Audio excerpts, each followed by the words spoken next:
example for all of us, his character and his professionalism. And again, I said it, he's a very intelligent guy that loves the game, and I'm very happy that, he's getting the results that the club need. The former World Cup winner has also told talkSPORT he thinks England have the same mental issue around winning a major tournament that Spain had before they went the distance in 2010. Now, he's apparently an attraction for the likes of Spurs and Man United, and a legendary US footballer admits Mauricio Pochettino probably will be heading back to the Premier League in the summer. The ex-Tottenham boss is leading the US into their home World Cup, and Brad Friedel's told us he thinks that's likely to be that. I would love Pochettino to stay at the US and do another 4 years of really galvanize the mentality of the U.S. player. Do I see that happening? Probably not. Do I think he's good enough to come back to the Premier League? Absolutely. Welcome injury news for Spurs as they head to Fulham on Sunday with Pedro Porro and Kevin Danso back.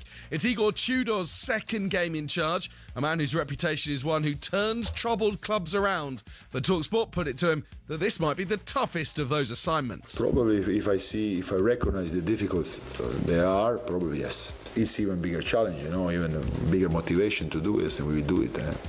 Conor Benn's return to the ring will be in England onto the undercard to Tyson Fury's return at Tottenham Hotspur Stadium in April. He'll face the two-time light welterweight world champion, America's Regis Prograis, on the same stage where he twice fought Chris Eubank Jr. last year. More European action today, of course, with Celtic and then Nottingham Forest on talkSPORT 2 from 5:45. Crystal Palace alive from 8 here on talkSPORT. talkSPORT News. Soham murderer Ian Huntley is in a life-threatening condition after being attacked in jail, and police and teachers are bracing for so-called school wars being whipped up on social media. More from the news team at past.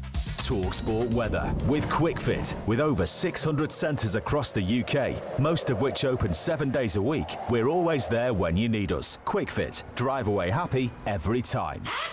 Rain tonight for central and southern England, with blustery showers arriving in the far north and northwest.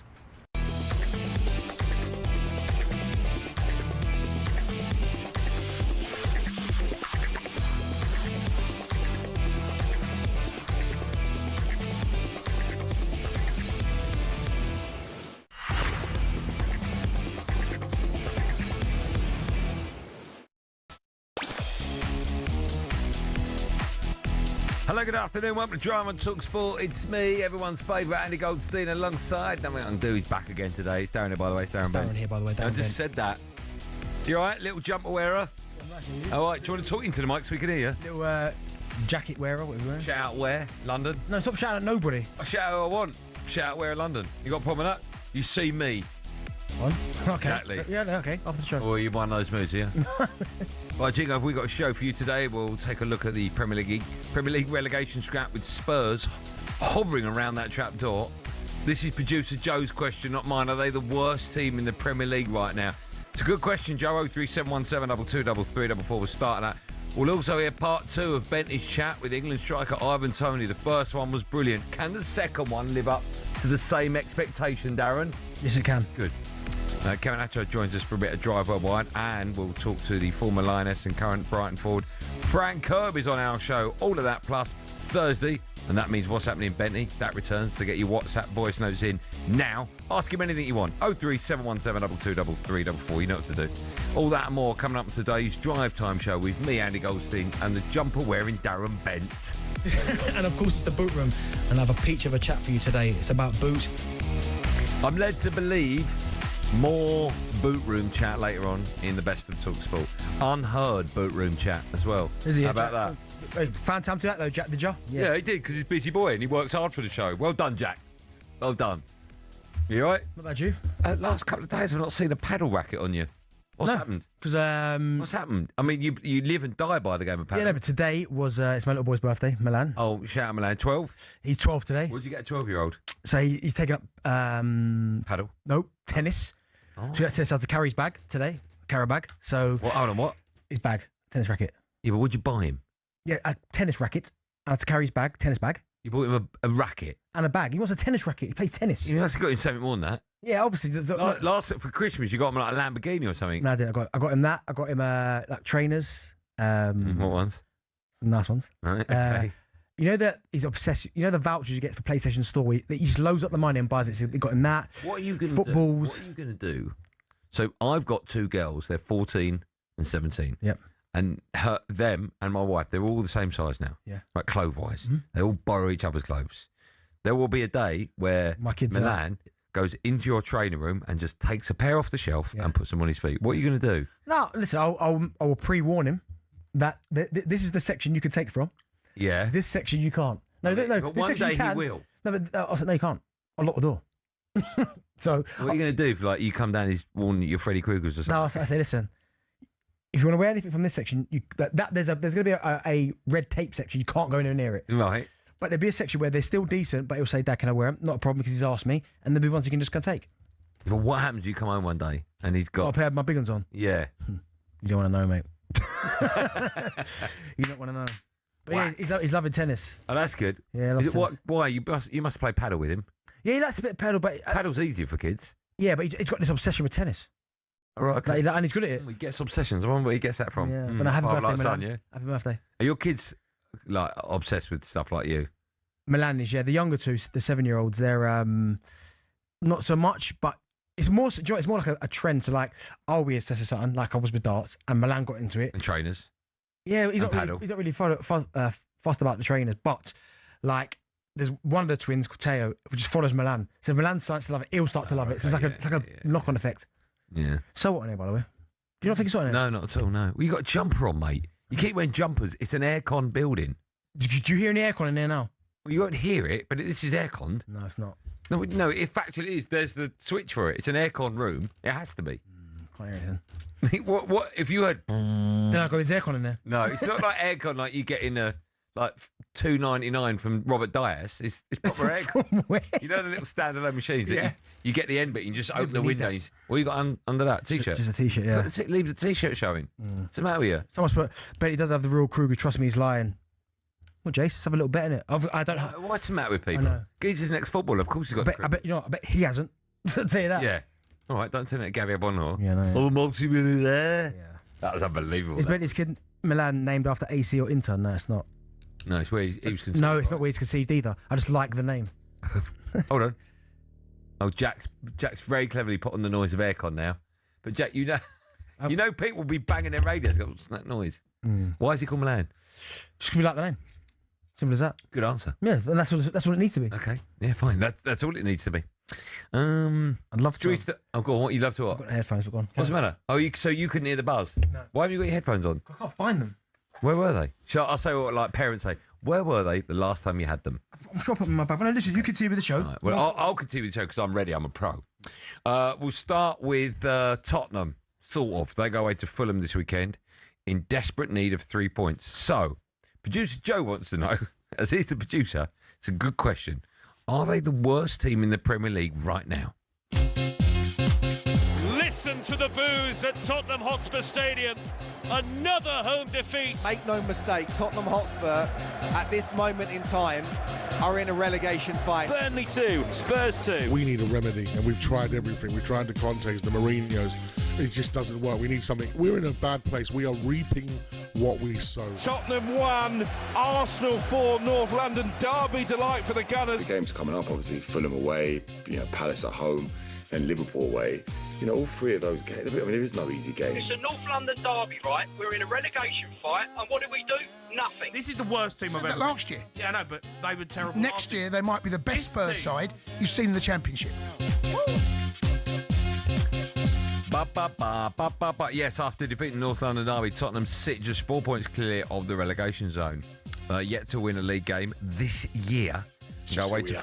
I know it is, and just go away to Fulham on Sunday. In fact, over the last 12 games, they are, get this, they are bottom of the Premier League form table over the last 12 games. I've got that table in front of me. I'll go through it in just a moment. Let's hear from their interim boss, Igor Tudor. He's been speaking to the media today. He was asked if he's discussed the word relegation with his players. No, I never use, but not because it's something to scare or something. It's like, I don't know how to explain. It's a danger word or we'll not sleep if it's about that we need to be focused on ourselves, really, as I always said here. And I also, in the same way, I speak with my players be focused on ourselves, on the training. That's the only thing we can change. So there is nothing to think about the future or the points even. The points come as a consequence of the training and the game. So that's the focus. That's the main and only focus we need to have. I have the Premier League form table in front of me. Last 12 matches. Arsenal, of course, at top, then City, then United, then Liverpool. Crisis, though, for Arsenal. Well, I could fall off a cliff, that. Crisis. All right, Keown, calm down. Blimey. At the very, very bottom, with one win from 12, is Spurs, 7 points. Above them in 19th place, Wolves, 8 points. And above them, Palace, 9 points. So you can't argue, statistically, Tottenham over the last 12 matches are the worst team in the Premier League. Yeah. A phrase we use a lot, the league table doesn't lie. Is it lying here or not? Are Spurs, if you were having to play one game, and I don't mean you, Arsenal, I mean all teams in the Premier League, they had one game to either, stay up, get Champions League football, win the Premier League, etc. Are they picking Spurs to play that one game? Do you know what? Potentially, but I mean, I'm looking at Wolves, right? And I watched Wolves second half against Arsenal, but first half I thought, oh my, this is the worst performance I've seen, right? But they've certainly, I know the results maybe haven't, the start they made this season is why Wolves find themselves currently where they are, which is rock bottom of the Premier League. Well, I wouldn't say the start, I'd say the whole season. Right. No, but I think they have improved slightly under Rob Edwards. They look a little bit more harder to play against. Yes, they do look harder to play, I'll give you that. Spurs at the minute are just terrible at the minute. Like, and I do feel for Tottenham in terms of the injury list is nuts. Like, and you do it to any squad, yeah, you're struggling. Totally agree. 11, 12, like, and most of them are first teamers out the team, right? So currently, as we stand right now, you'd probably would say you'd take Spurs and you'd probably take Spurs at Spurs. Yes, because their home record's appalling. And there's just more pressure from the fans. More pressure, but if ever there was a team, right, and this is where we did it yesterday about the Champions League, right? You look at Spurs' results in Europe, like going away and beating Frankfurt 2-0, beating Dortmund at home 2-0. You know what I mean? Like Newcastle the other day against Karabakh looked like Real Madrid. It's one of them where I don't understand how and Newcastle, to be fair, their league form, I mean, they're still bottom half of the table, but it's not as bad as Spurs is. But Spurs it's almost night and day. They finished fourth in the Champions League, and currently at the minute, insane. Currently at the minute, they're fighting relegation. Work that out. Yeah. So, unfortunately, when you look at 12 games played, the last 12 games we're talking about, they've had 1 win, 7 losses, 4 draws. Minus 11 goal difference is, I mean, it's the worst in the league. It was joint with Palace. See, I'm glad you mentioned Palace. The other teams in and around them in this form tape, in the real league, West Ham and Forest, well, going by the last 12 matches, West Ham are 15th and Forest are 14th. A good 5 points better. It's not a lot, but it's certainly quite a big chunk. And that tells us if that form continues over the next 12, they'll be down, Tottenham. Yeah. That form, I mean, that's a fact, right? Yeah. That's not my opinion. If the form table continues for the next 10, 12, they will be down. Yeah. They really need a result against, now Fulham. I just can't see it. I watched them against Sunderland, they're brilliant. They attacked really well. Harry Wilson, again's having the season of his life, the way that he played. Iwobi's playing well. I like Raul Jimenez. Honestly, they've got players right now that are obviously bit between their teeth, playing well. They're pushing for Europe.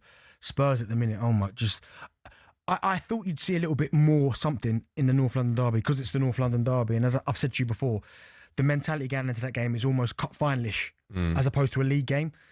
But nothing really. So this game here against Fulham is absolutely massive. Okay. Do you see him winning that game? No. I don't either. Do you see him getting anything from it? I can see him nicking a point. Okay, I can't see that. Well, I don't know if it's now or what, but I was watching Sky News yesterday and it looked like Pedro Porro was back and it looked like, I can't remember who the other player was, but it looked like they were getting a couple of players back. Now, even if it is a Pedro Porro, that's going to help. Yeah. It's going to help. So if they're getting players back this weekend. Yeah, we'll find out what they're made help. Of. Yeah, okay. Last question and we'll take calls. Are Tottenham the worst team in the Premier League right now? I mean, if you're talking about the last 12 games, and stats don't lie, but I still think a lot of people would say Wolves. Okay, so you're saying no? I'd probably say no right now. Okay. Form-wise, yes, but I don't think they're the worst team in the league. So you would play, if your team, not depending on it, but you know what I mean, if there's a big game coming, you need 3 points, you're taking Wolves? Probably, yeah. Okay. Who would you take? Who would you take? I'd take Spurs at the moment, and that says a lot about where Spurs are. I think Wolves have got a little bit of something about They have. little bit of fight, a little bit of bite. I don't see that with Tottenham at the moment. I really don't. Yeah. We'll take calls. Are Spurs the worst team in the Premier League right now? If not, who is? 03717 22 33 44.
I'd jump in with Moussa Dembele. Oh, mate, he was some player. He was some player. Do you know what, right? I would say he was overrated. What?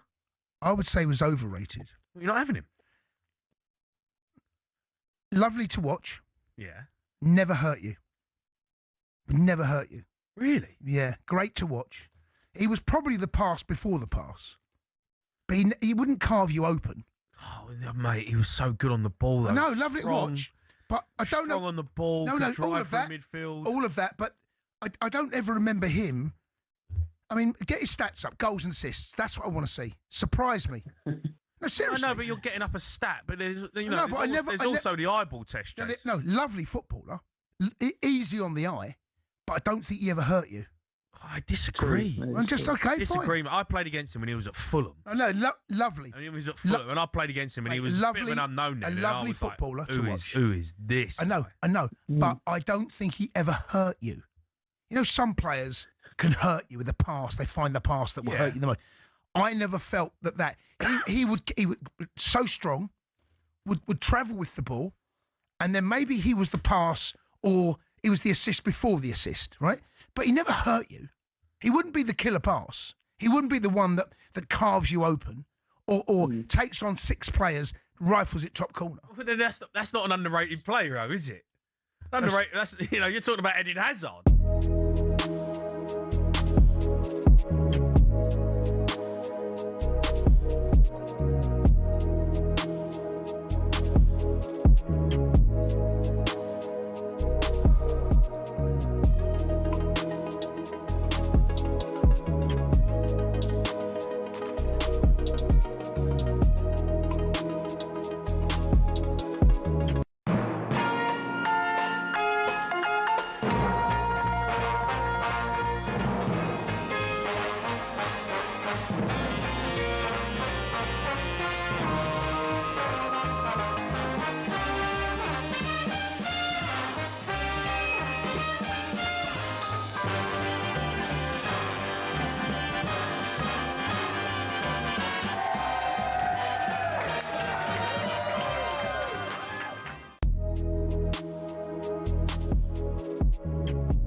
Drive and talkSPORT, me, Andy Goldstein Darren Bent.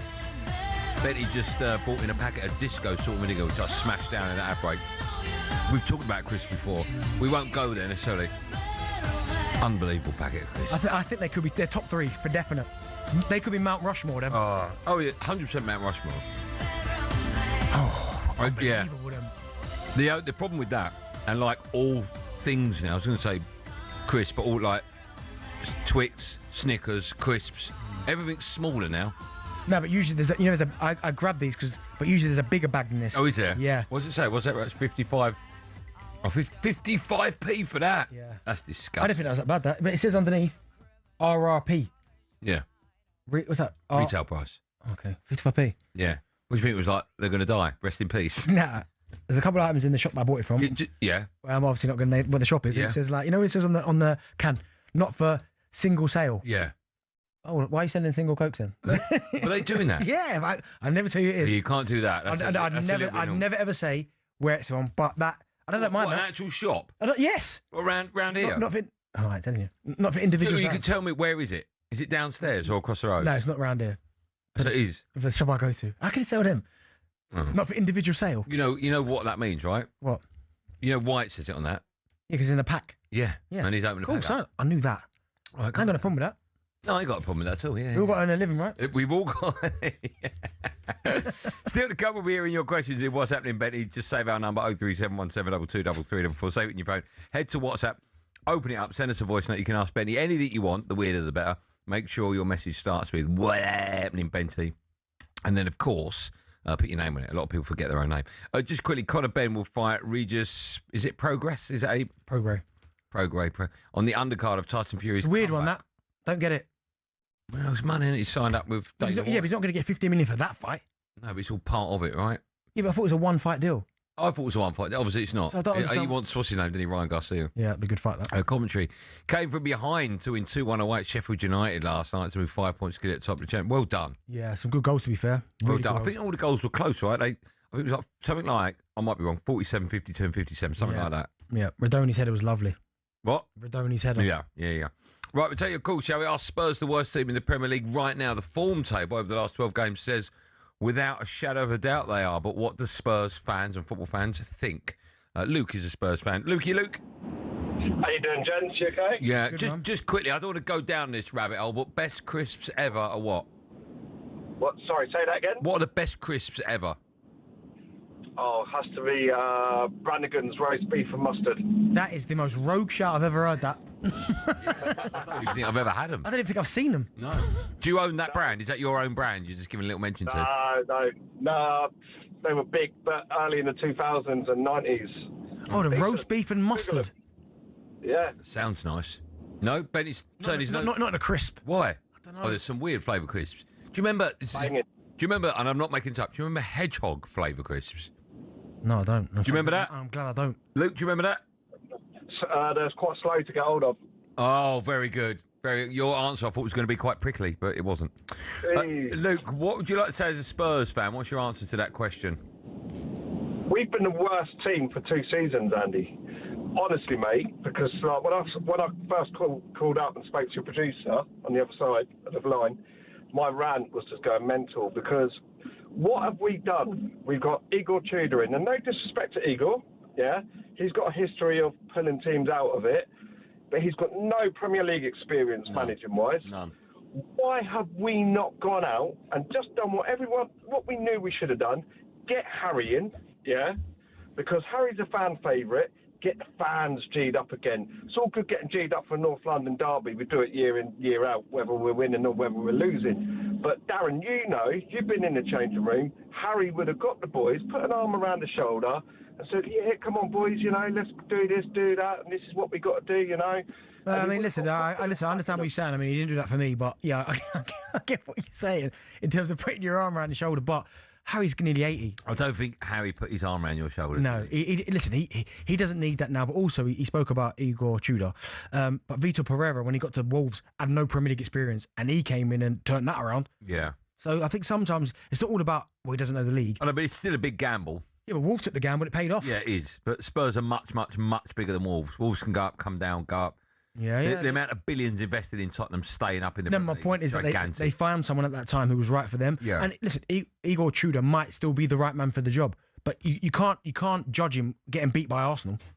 Chris is up next. Chris is a Spurs fan as well. Hello, Chris. How you doing? All right? I'm great, man. How are you? I'm very well, thank you. Go on, I'll ask you the same question. Best packet of crisps ever? At the moment, McCoy's. Yeah. Flame What ones? grilled. Okay, yeah. But? But when I was a kid, probably Frazzles, but that's an indigestion on a plate for me now. Was that their advertising slogan? I don't think it was it? Was that what? Indigestion on a plate. Get Frazzles. Yeah, Frazzles on a plate as a kid, but now that would be Lanzarote, Rennie, a lot after. Omeprazole, right? Get them at the ready. Yeah. Well, I'm going to guess that you're 56, Chris. No, I'm 50. But Okay. I think I look it and all, so don't worry. Right, go on. You've seen a lot of Tottenham then, if you're 50. What do you make of the situation at the moment? I think we're free falling at the moment. I was going to ask yourselves, how many points usually, because I don't know, is it that you can escape relegation? Because I think, looking at the fixtures, we've got 12 points we can get out of all the games, and that's a maybe. Well, it changes now. That you. I mean, if you get 12 points, you're definitely staying up. That is fact. Yeah. Where are you seeing those 12? Well, I'll tell you what I was looking at. But, I mean, we ain't gonna beat Fulham. No. No, I haven't got that. Palace, I think we'll scrape a win out of. Hold on, that's at home though, right? Yeah. I'm not so sure, but go on. Liverpool, no chance. Yeah. Forest at home, maybe a draw. Okay, that's 4. Sunderland away, no chance. Right. Say that. Brighton at home, no chance. Okay, yeah. I'm waiting for these 8 more points coming. Go on. Well, I think we'll do Leeds. I think we'll do Everton. And I think we'll do Wolves. Where's Everton? Everton's at home, innit? See, your home record's appalling. Yeah, I know, but that's why I'm going for an away win against Wolves, because we're so bad at home. But I mean, that isn't even a given, is it? Well, your home record, you're third bottom. Wolves got the worst, then Burnley, then you. Say again, mate. You've got the third worst home record in the Premier League. The only teams worse are Burnley and Wolves. I'm just saying, well, look at it this way. If we cancelled a couple of them out and said they were draws and we ended up, with 8 or 9 points, that's all I can see us getting this season. Chris, who's the worst team in the Premier League right now? Tottenham, without a doubt. Wow, okay. Thanks, be cool. Honestly, got to turn it round. You and your Chris chat, honestly, because the message board. Oh, I know, that's why I didn't want to turn it into that. Someone's put here, great shout, I don't know what you're talking about here, great shout out for the crisps. They came in a brown carrier bag. I think it was made out of paper. Maybe he's alluding to... What are you... Joe's just giving me the thumb up. What, though? The one the fella said earlier on. The Brannigans. They came in a brown carrier bag. I made out of paper. It wouldn't be a carrier bag. That's what he's written here. It looked like it was paper, apparently. Okay, all right, fair enough. Yeah. Roast beef and mustard Brannigans, yep. Someone's put here about Benty just must have discovered Mount Rushmore because he tried to use it. Every time. You have just discovered it. Still to come, we'll hear part 2 of Benty's wonderful chat with Ivan Toney, exclusive as well. First, it's time for No Googling part 3 players have been sent off in Champions League finals. Juan Cuadrado was one of them with Juve in 2017. Can you name the other 2? Champions League final? I know one of them. Yeah. Zilla is in his name. His nickname's got Zilla in it. Right, who do you play for? He's writing it down. Yeah, okay, you got it. Yeah, okay. That's one. Good luck with both of them. Spoiling it for someone, you're spoiling it. The answer to that and loads more coming up live on talkSPORT after this.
He's that type, Gab. He gets that pace. You were quick, and he gets away from defenders. You ain't catching him. Yeah, especially when you're Otamendi. He's closer to 40 Otamendi than he is 30. He was struggling to get back. But look at the finish out. We're just talking there while we heard that clip. For all the youngsters out there that are trying to be a footballer, that's the composure.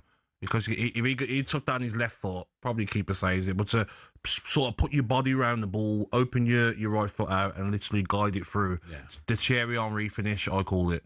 Which You can also gab open your body out and look at that far post and go to hit it with your right and go the other way. Yeah, reverse it. Yeah, you cheat the goalkeeper. Yeah, but when you bend it like that low as well, it's hard for keepers to get down, isn't it? You can only do that with practice. Yeah, 100%. One and one. Al, he was on one yesterday. Everything went through him. Mbappe was out injured with a knee issue.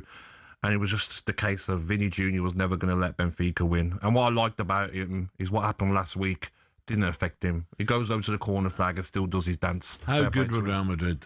Real Madrid were very poor. Vinicius Jr. Was their best player, but Real Madrid are missing Mbappe, Housen, Bellingham, Rodrigo, Milito. You worried about Bellingham getting back full fitness? No, it did show a clip earlier on in the week at Real Madrid that he's back. He's playing with the Bulls. You know, so that's always a good sign now. It means he's on his way back from his hamstring injury.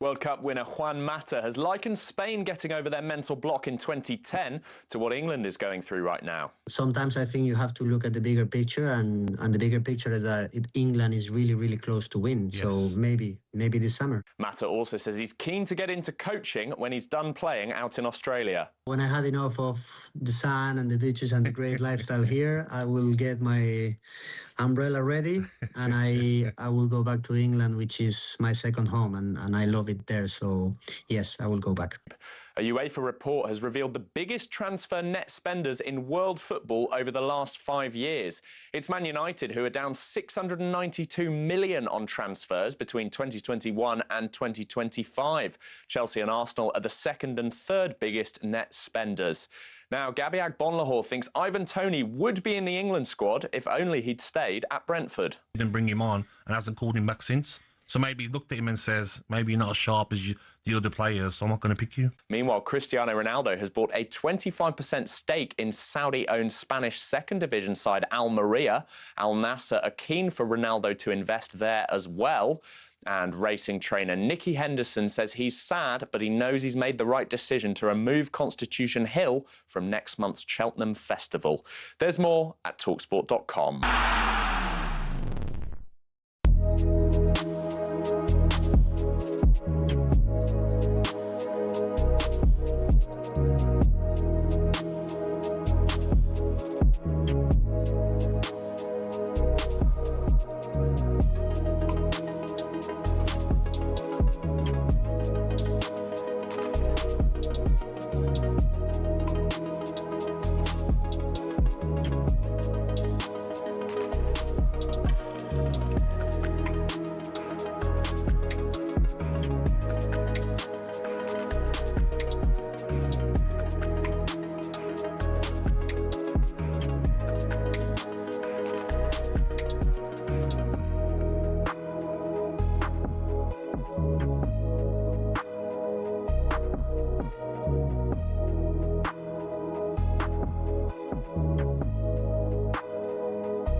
Flat Eric. Good tune. Driver talkSPORT, me Andy Goldstein Darren Bent alongside the Michelin star superstar chef, the legend. It's Tom Kerry just texted me. Beef Monster Munch. Yeah, great. Nice shout. and spicy knickknacks.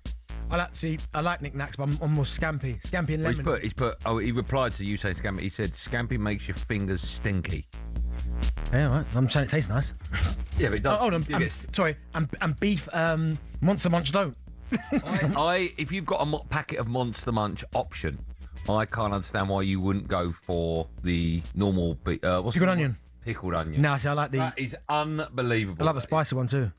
Someone's put here roast mint lamb. Yeah, that's nice. Yeah. Is it? Yeah. And a crisp. I used to like the old McCoy's plain, like them. And do you remember it? Again, we're going down. I didn't want to go down this route, but I'll just chuck one more in. There was something called Salt and Shake back in my day, where it's plain crisp and you had a little sachet of salt. And you'd open that, put it in the bag, shake the bag, and then. Remember that? Is that really salted then? Yeah, but you had the option whether or not you wanted to put them on. Who is eating dry crisps? That is dry crisp. Who's eating that? Good point. Before the break, I asked the question, who were the other two players to be sent off in Champions League final, along with Juan Cuadrado, sent off for Juve in 2017. Drogzilla? Yeah, Didier Drogba's one. Chelsea Man United, 08. Mm-hmm. They'd win that if he didn't get sent off. When did he get sent off in that? Do you remember when? Was it first half? I thought it was extra time. It might have been, but can't remember. Right, okay. Jens Lehmann, your goalkeeper. Oh my goodness, Barca, 2006. 06, yeah. Yeah. What did he get? Who went in goal? You had reserve. Amunia, awful again. Oh yeah, he made mistakes, didn't he? Yeah. Awful again. Did you say Perez got pulled off? Did he? Do you know what? Referee, Gooley puts it in the empty net. There you find goal stands. Everyone plays with 11 men. Yeah, well, this is what we were talking about the other day, right? Whether or not it should be double bubble. Honestly, Almunia. The 2 goals as well. All right, get over it. Still to come, we'll be hearing your questions in What's Happening Benty. Just save our number 03717 2233 447 your phone. Head to WhatsApp, send us a voice note. You can ask Darren Bent anything you want. The weirder the better. And it must start with Benty.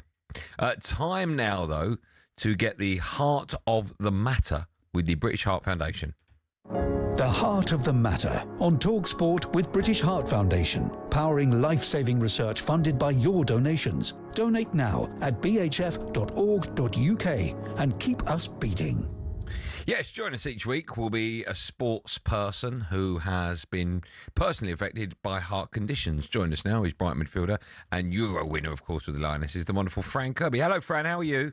Hi, I'm good, thank you. How are you? Good, very well. Thanks so much for coming on our show. Listen, firstly, for those who... No, in fact, before we talk about something serious, what's your favourite packet of crisps? That's what we've been talking about on today's show so far. It's divided the nation.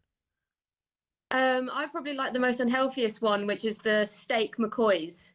Yeah, it's a good shout. It's a good shout. Probably the most unhealthiest one you could pick. So we'll just many scrap that people out. are going to be popping to the shops about 7:01. Right, listen, thank you so much for coming on. For those people that don't know, just tell us about the heart condition that you suffer from and how it affected you and does affect you. Yeah, so I think it was 2020. It was just kind of as COVID was coming in, like full and rife after 2019. And yeah, I was struggling a lot with fatigue and I was struggling with viruses. I had a cold, flu symptom, and then basically just collapsed at home one night after having extreme chest pain, and then was diagnosed with something called pericarditis, which is basically your heart is in a sac. And basically I got inflammation within the sac, which was around the heart. So it wasn't actually in the heart itself, but obviously it presented itself as a heart condition. And obviously it was really, really important that it wasn't going into the heart. So I had to take quite a bit of time off to kind of let that calm down and get myself better. I mean, I think your recovery kept you out the game for like over 10 months, I believe it was. I mean, how tough a period was that? Oh, it was so tough. It was something that, I've always played football. I've loved playing football, and to have that kind of taken away, but not just that, it was a case of you can't do anything. I'm used to being really active, going to training, and I was only allowed to walk up and down the stairs a couple of times a day. I had to really kind of manage what I was doing, when I was doing it, resting. And I was just so tired. I've gone from being this really energetic person to literally sleeping 16 hours a day plus. So, it was a real change in my lifestyle. Fran, how long then did it take you to get back up to full speed?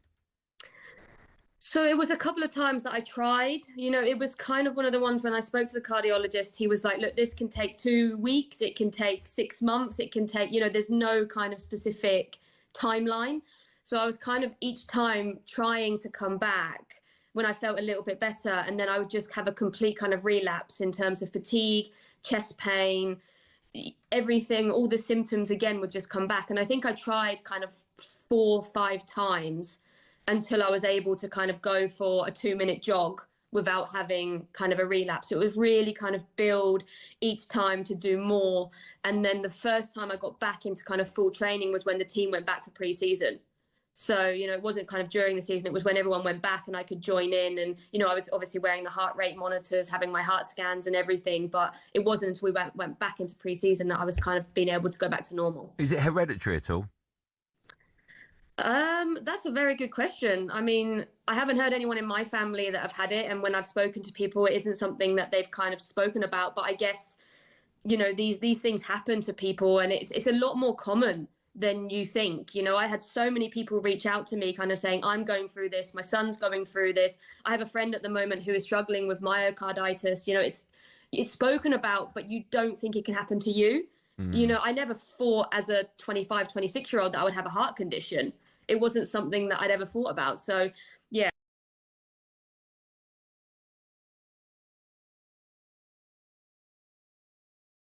Daily life now with regards to A, what you do for a living, B, can you do things like go on a roller coaster, C, you on medication for the rest of your life? Just tell us a bit more about that. Yeah, so obviously I have heart scans every season to check that everything's going away. I always have to flag it, of course, when, I'm seeing someone, they're like, have you had any heart conditions? I have to always kind of tell them, and then they'll probably take a little bit more of a detailed look rather than kind of going, oh, you're fine in a way.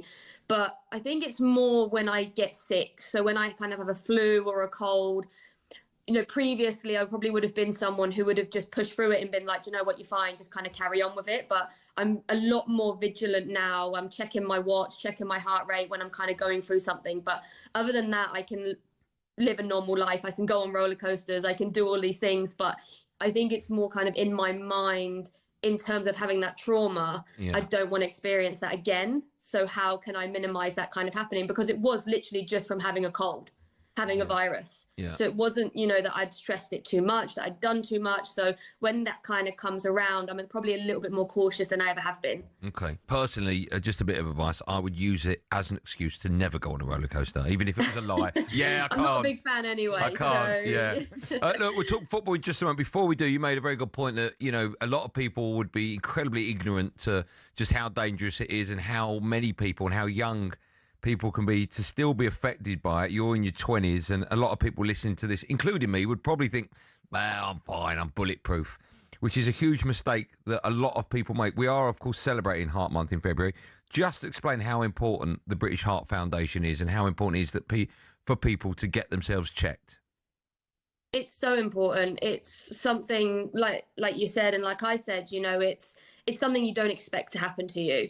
And I think the more that you can be aware of it, the more research that's going on behind it. Obviously, people who are living with this, chronically, a lot of people have heart conditions that are chronic and they need help, they need support. And that is what the British Heart Foundation gives them. But for me, it's just all about understanding it, knowing that it's there and it can happen to you. It's not something that, you're probably going to feel like is happening to you until it happens. So you need to know how to deal with them situations, whether that's, someone having a heart attack and you need to know CPR, whether it's, seeing the symptoms in someone and going, do you know what, this isn't right. I think there's something going on with your heart right now, instead of maybe thinking about something else. And I think that's really kind of what the British Heart Foundation is about. It's about obviously raising money, raising funds, supporting people who are living with this. Obviously, it's not something that you see on a person. It's not a visible disability. It's not a visible illness, but there are people who are going through it. And I remember I was walking through the shops at one point when I was kind of feeling a little bit better. I was looking around saying, no one knows what I'm going through. No one knows why I look absolutely knackered, why I can only walk 10 steps and I've got to have a break. So for me, it just allows people to be more aware of it, understand it, and know that there are people out there living with it. Yeah, so important. Really well said there. Fran, I want to talk about you and your career now a little bit. Because, of course, you were part of the England side that won the Euros. Listen, you've been really successful with your time at Chelsea, winning so many trophies. But is that the best moment of your career when you won the Euros? Yeah, absolutely. I mean, in terms of football highlight, there's nothing better to win a trophy for your country at Wembley. It's what, when I was playing football in the garden with my brother, we were always imagining that we were playing at Wembley. So to be able to do that was just the absolute pinnacle in terms of obviously the best trophy that I've won and also kind of the best moment for my football career, absolutely. You've been away, right, with England for a World Cup as well, is that right? Yeah, I've been to a couple of World Cups and a couple of Euros, so I've been around the block, that's for sure. Can you explain to Benny what's that like, because he's never been? Here we go. The thing is actually in the tournaments, I got to semi-finals. I think every tournament that I went to, I always got to a semi-final and we always got knocked out. So I kind of had that feeling in the back of my head, like, oh my God, are we ever going to get to a final with this England team? So yeah, I mean, I didn't have the best experiences in the semi-final, but we did win a bronze medal in 2015. So it was okay, but that one was kind of the top moment. Yeah, I can imagine. And you're an Olympian as well. Just before we let you go, we should talk about Brian. How's your season going so far? Yeah, it's been a bit up and down. We're struggling a little bit with inconsistency, but we got a good win in the FA Cup, which means that we go right through to the quarterfinals now, and we'll play Arsenal, which, you know, is going to be a tough game, but definitely one that we're looking forward to. But yeah, I mean, we've definitely come on from last season in terms of our playing style and the way that we play, but it's just more about getting the consistency in our performances and results. I think will help, but we've got a good squad and a really good coach, so hopefully we can pick it up in the later stages of the season. Fran, me and Andy, we like obviously talking about trainers and collecting trainers, and you've got a pair behind you. Can you explain exactly what they are and what they represent? Are they Air Force One? They look like Air Force. They are. They actually were designed for me for my retirement from international football. So they've got a little bit of a drawing of me on there, my caps and my goals and my number and things like that. So they're quite a special pair. That's why they're up there and they're not in a shoe rack somewhere. Oh, nice. Oh, nice. Where's the Euro medal? That's actually being framed at the moment, so it's not quite here yet. Okay, all right. We like the trainers. Yeah. Listen, thank you so much for coming on, and thanks for highlighting what in most people's worlds is something that they're completely unaware of and oblivious. So even if one person listening to this, if they make a change and they've got problems and they go and see a specialist or their doctor, their GP about it, then we're doing something good. So thank you so much for your time, and good luck with the rest Thank of the you very season. much. Thanks, Fran. Cheers, Fran. Thank you. There you go, the wonderful Fran Kirby. That was the heart of the matter with the British Heart Foundation, powering life-saving research funded by your donations. Donate now at bhf.org.uk and keep us beating.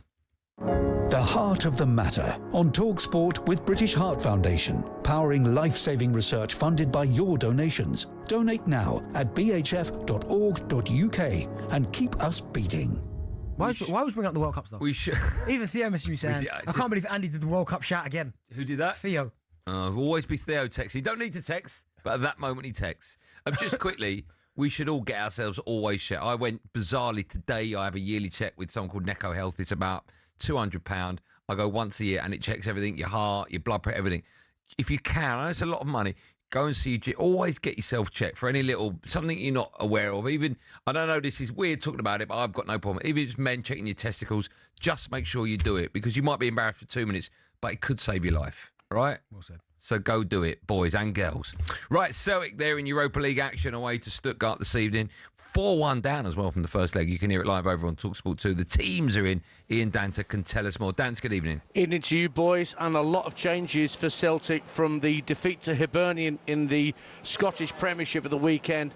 Probably the most significant change is that Kasper Schmeichel is not keeping goal tonight. Vinny Silasalo, the Finn, comes in his place. The only three survivors from that defeat to the Highbees on Sunday are Trusty, McGregor and Yang.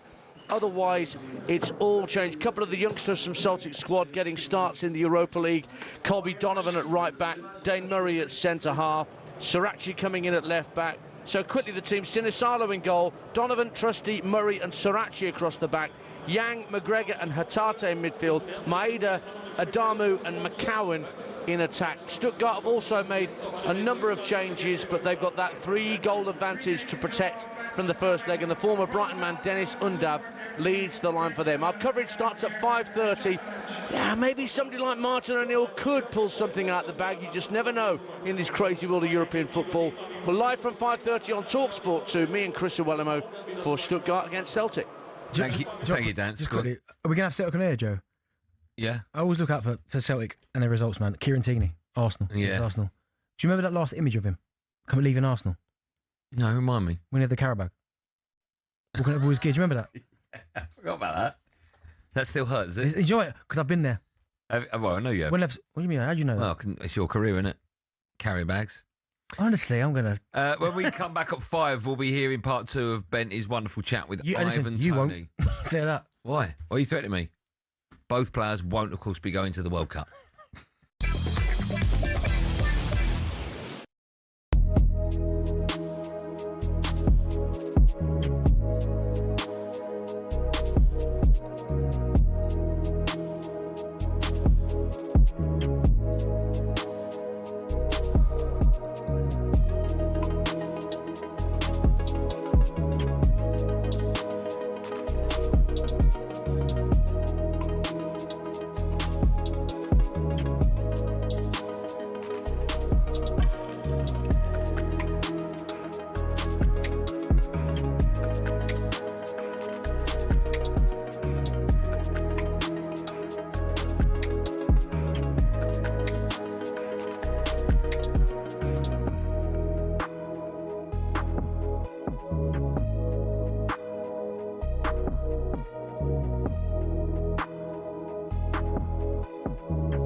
fan, right, Ed?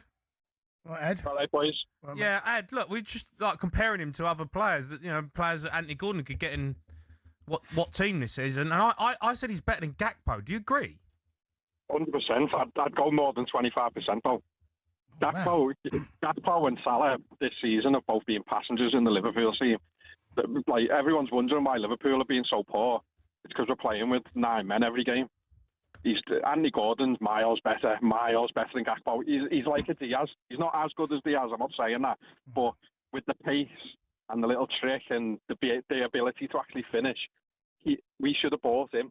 Instead of Isak in the summer, we got Ekitike. All right, no one thought Ekitike was going to hit the ground running the way he did. But we should have, instead of buying Isak, we should have went for Gordon, and he'd have been like a replacement for Diaz. I think Liverpool are so fixated on buying Isak Well, that, and the Gakpo, the Ekitike deal got done, and I think they were so far down the line with Isak. They carried on with it. I think really they should. Yeah, and to be fair, with Isak, where we were so far down the line, we offered them money. He said no. Isak spat his dummy out. We should have just held firm and said, listen, if you want to sell him, it's the original offer, or keep him and play him in the reserves, and then just when we'll take Andy Gordon off your hands. Yeah. Next season, before Gordon went to Newcastle, Liverpool wanted him. But hold on, you're not saying Gordon's a better player than Isak, are you? No, I'm saying we don't need Isak.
Sharp and talkSPORT, me, Andy Goldstein Darren Bent alongside Cedric Culwell here, whether Ivan Toney has his eyes on a return to the Premier League. Just quickly, Cristiano Ronaldo has become co-owner of a Spanish second division side, Almeria, after acquiring 25% share of the club. Okay, nice. The club are owned by a Saudi Arabian investment consortium. Ronaldo has bought his stake through his CR7 Sports Investments Company. Bit of tax, I'm guessing there. Would you ever buy a football club, Benny? No.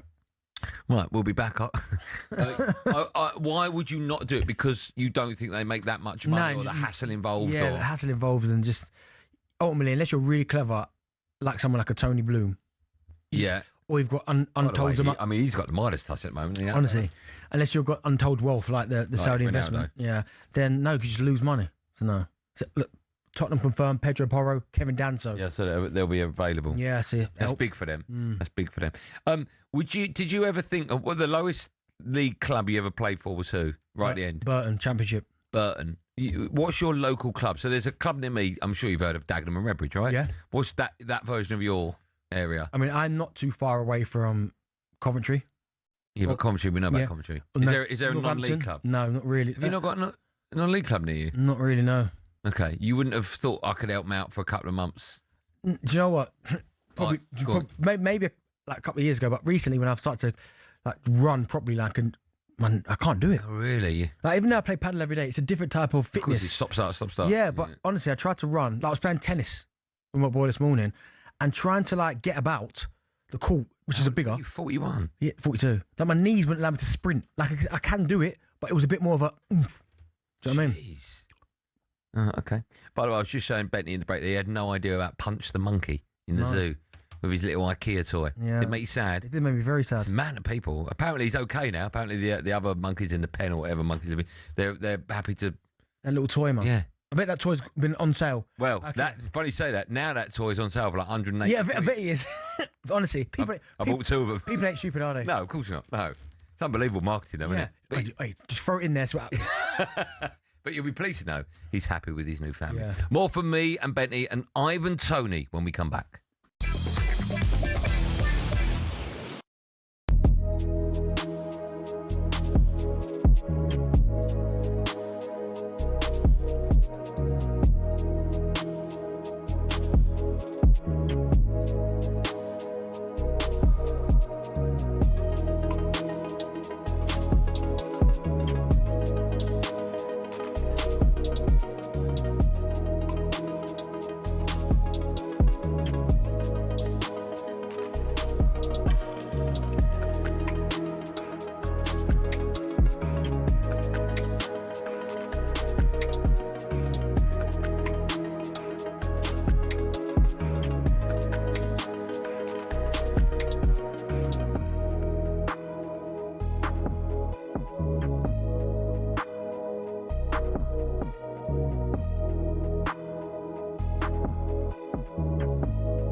This came up a couple of times.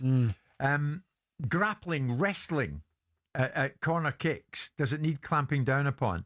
Or has it become a part of a team's armoury, if you like, their approach in a game? Former referee Graham Scott, in his Telegraph column, enough already. Corner kicks in football are becoming a farce that's impossible to police and ruining the spectacle. Action is needed. For solutions, I would imitate hockey by forcing teams to place a certain number of players in the other half. It need not be many, but it would create space. In other words, the scene inside the box is way too congested and there's all sorts of goings on that shouldn't be going on, and it's got to stop. Is he right? I don't think so. My gut feeling is that it can be managed better. And now we've got VAR and it's here to stay and we've got to embrace it. Let's use it to its max. The problem we've got is on a lot of these situations with the corners, the punishments aren't there for a lot of what's going on. And a part of the reason is, and I understand it from the officials, is that they don't want to be constantly having interruptions and free kicks, but it's a short-term. You've got short-term chaos. Yeah, will create a better long-term. If you start, so for example, if a defender is facing the other way and not looking at the ball, even if he's not committing a foul, you can give one. Corinthian Casuals are a team in the Combined Counties League Premier Division South. Despite that, they're one of the most important clubs in world football. Here's why. The club was formed in 1939 as the result of a merger between Corinthians FC and Casuals FC.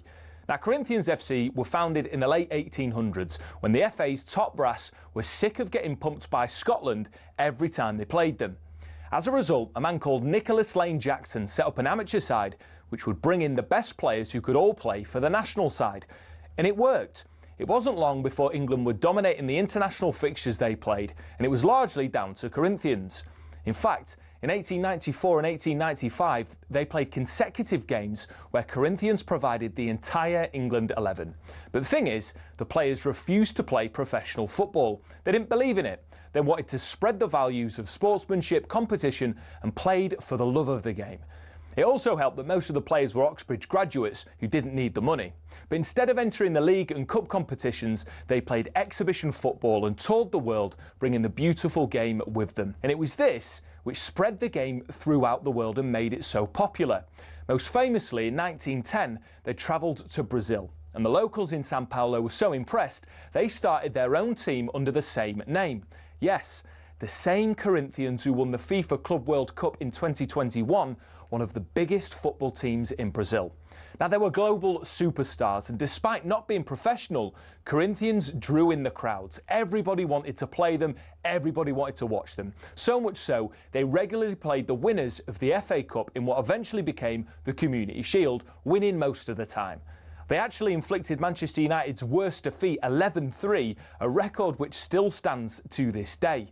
Now, fast forward to today, Corinthian casuals still don't pay their staff or players. The ethos of sportsmanship is still at the heart of everything that they do. And even though they're a side in the lower leagues, if you make the trip to King George's Field in Tolworth just off the A3, you'll most likely bump into Brazilian Corinthians fans who often make the pilgrimage across the globe just to watch their founding team play.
Welcome back to round number 2. Driver talkSPORT, me, Andy Goldstein, the crisp lover, Darren Bent. How are we, Darren? We well? Kev, he's coming on now. Buzz in. That's a recording. Oh. Just like we wind you up with that. I'm only joking. Yeah. He's here. Hi, Kev. How are we, Darren? We well? Yeah, I'm good, man. What's going on? How you been? No, that is a recording. That was stuff. Still to come, we'll be hearing your voice notes on what's happening, Bentley. Still time. 03717222334. You know what to do. Before we move on, we have been talking about crisps. The world's going nuts. Carl Frampton has texted me. This is all Carl Frampton's text reads. Giant Watsits, underrated. That's how he talks. Oh, that's appalling shout from Frampton. Appalling. Giant. Surely any. Just say what's it? Surely any crisp looks big in Carl's hand, right? And also, sorry, giant what's it? What's the difference between a normal what's it and giant what's it? I'm saying they're normal. The exact. But he's so tiny, right? He's like, I gotta pick this massive. It's what? Massive. Sorry, Carl. Carl. Yeah, but what's it's big at the same flavour? Yeah, but they obviously, I didn't even know they make that. What am I eating at the moment? Look, pickled onion. Space Invaders. Oh my God. That is a Hall of Fame. That is a Hall of Fame, isn't it? Space Invaders. And they used to be 10p in the shop. Yeah, I remember that. Yeah. Do you have a tuck shop at school? Oh, I didn't nick nothing. I nick stuff at my tuck shop. Why are you stealing? Because that's what you do as a kid, isn't it? No, you don't. By the way, stealing's bad, everyone. Right? Hey, apologise to him now. Look, signs a new contract. Keith Andrews to sign a new deal at Brentford. Apology. Keith Andrews, 2032. He's done unbelievable. Wow. What's his favourite Christmas one? What? Now, yesterday, our very own Darren Bent sat down with England striker Ivan Toney. We're going to play the rest of it in just a moment, all right? Joe, can you just write on the screen what time you want me to get to that so we can have a little chat in between? What was, when you spoke to him, like, usually when you sit down with these people, there's either people around you that go, you can't say that, you can't say that. I know there wasn't, but he knows you. Yeah. So I've heard what's coming up. I heard yesterday's. And I just felt that because of that, he trusts you and he gave you a lot more. Did you feel that when you were speaking to him? Yeah, because I think a lot of these guys, when I speak to them, and Ivan probably falls into that bracket, that when I'm asking them questions and interviewing them, I'm not trying to stitch them up. I'm not trying to get anything from them because I've sat in that seat. So the last thing I'd want to do, and also as well, it's about relationships, right? So if I go and do it this time and try and stitch them up just to get a headline, the next time we'll be like, well, absolutely not. Because look what happened last time. So, but no, he was incredibly open. But he always has been.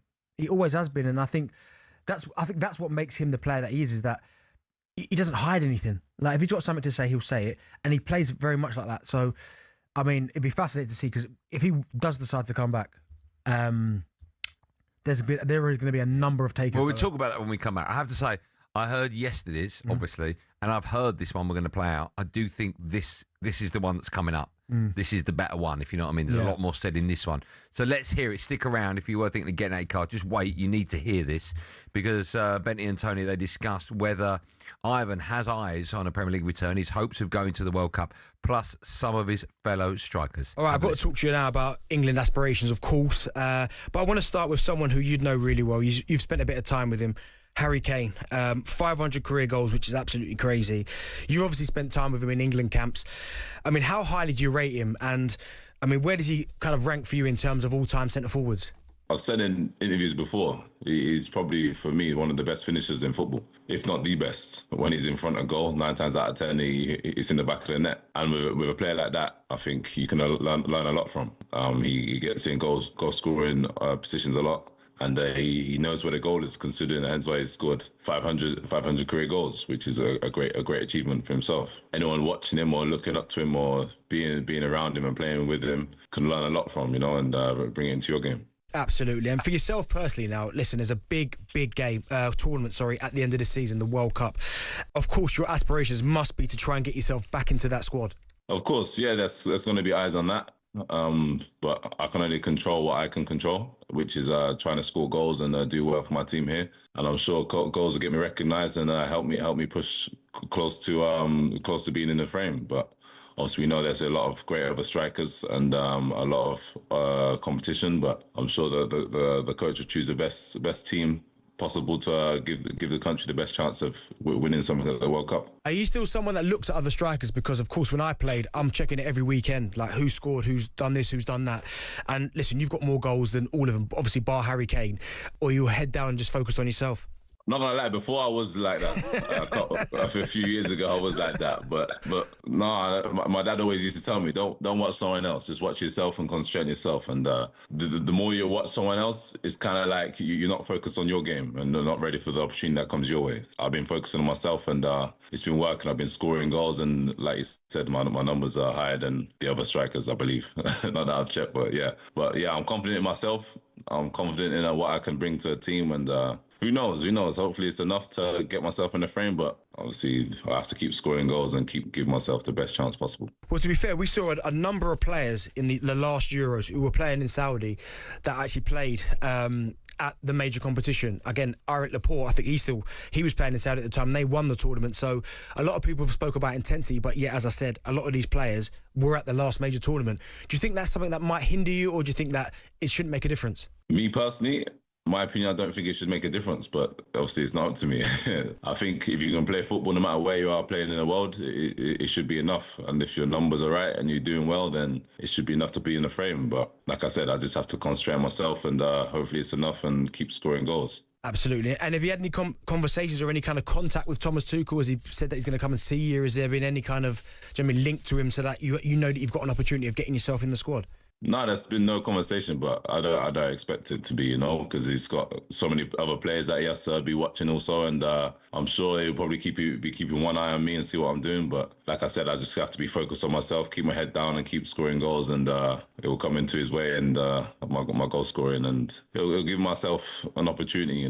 Like I said before, I know what I can bring to a team, and I know goals is part of my game, so hopefully it's enough. There were loads of rumours, obviously, in January about a potential return to English football. Was there any truth in that? Were there any clubs that were interested in you in January?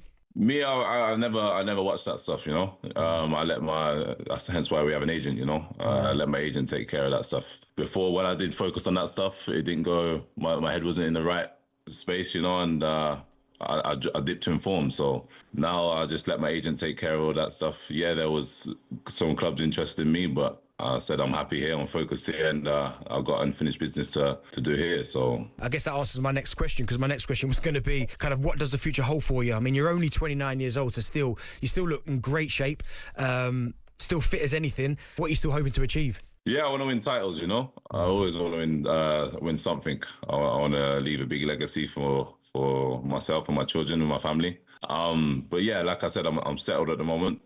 With me, I can change my mind very quick. So I take it one step at a time. Obviously, who knows what can happen if I was to return to Premier League. I would be open to it, but like I said, right now I've got unfinished business here, and I want to be winning some trophies here first before I think of anything else. You never say never. You never know what football brings and what's around the corner. Absolutely. Do you still keep an eye on the Premier League? Yeah, of course. I still watch Premier League. I still watch Brentford the majority of games when I can, when I'm not travelling, and when I got time to myself, I'll sit and watch the football. But yeah, there's some good teams in the Premier at the moment, and hopefully maybe one day I'll return to it. Well, to be fair, you mentioned one of your old sides there, Brentford, who are having an unbelievable season under Keith Andrews. I don't know if he was there when you were there, but could you have imagined that it would have gone this well when you look at what Brentford essentially lost? They lost Mbuemo, obviously Visser, then Thomas Frank obviously left, and now it's Keith Andrews.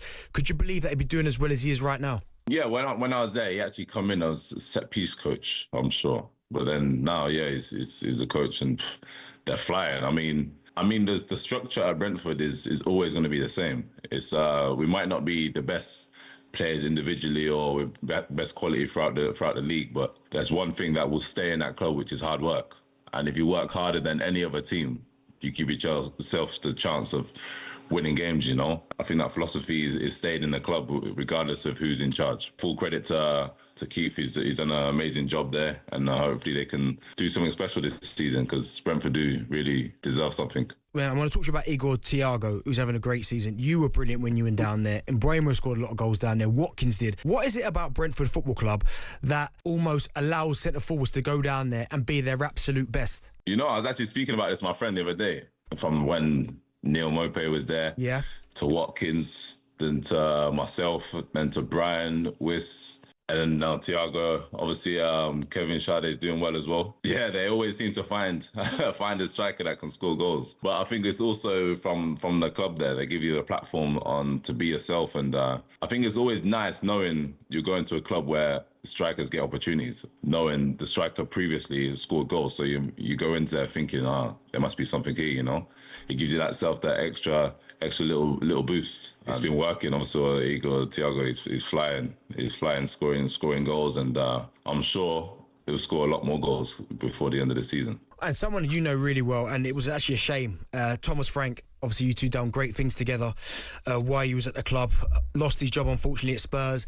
I mean, what did you make of the sacking, and do you feel it was a little bit harsh on him? I mean, that's football, you know. Everyone's going to say if you're not winning games, it's easy to look at the coach and say his tactics are not working, but he done the tactics and the same things at Brentford, and look how we went. I guess maybe sometimes you have to look at the players as well, if they're performing, if they're not doing their job on these kind of things. I mean, yeah, like I said, it's always easy to point the finger at the coach. I think maybe some of the players were underachieving, not playing to the best they can be. And yeah, I did speak with him. I just wished him all the best, and hopefully he can turn the results around. But unfortunately, my text wasn't enough. He's the kind of coach to bounce back. He knows it's part of football. He will take full responsibility, and he'll look after all his players. But big love for Thomas, and I'm sure he'll bounce back. Well, listen, someone you were linked to, and they're currently at the top of the table, is Arsenal. A lot of people have said that they don't think Arsenal will get that over the line because of what we've seen the last 3 years. Do you think Arsenal can win the league this year, or do you think it's City's? I mean, what do you reckon? Where's your head at? Who do you think will win the Premier League this year?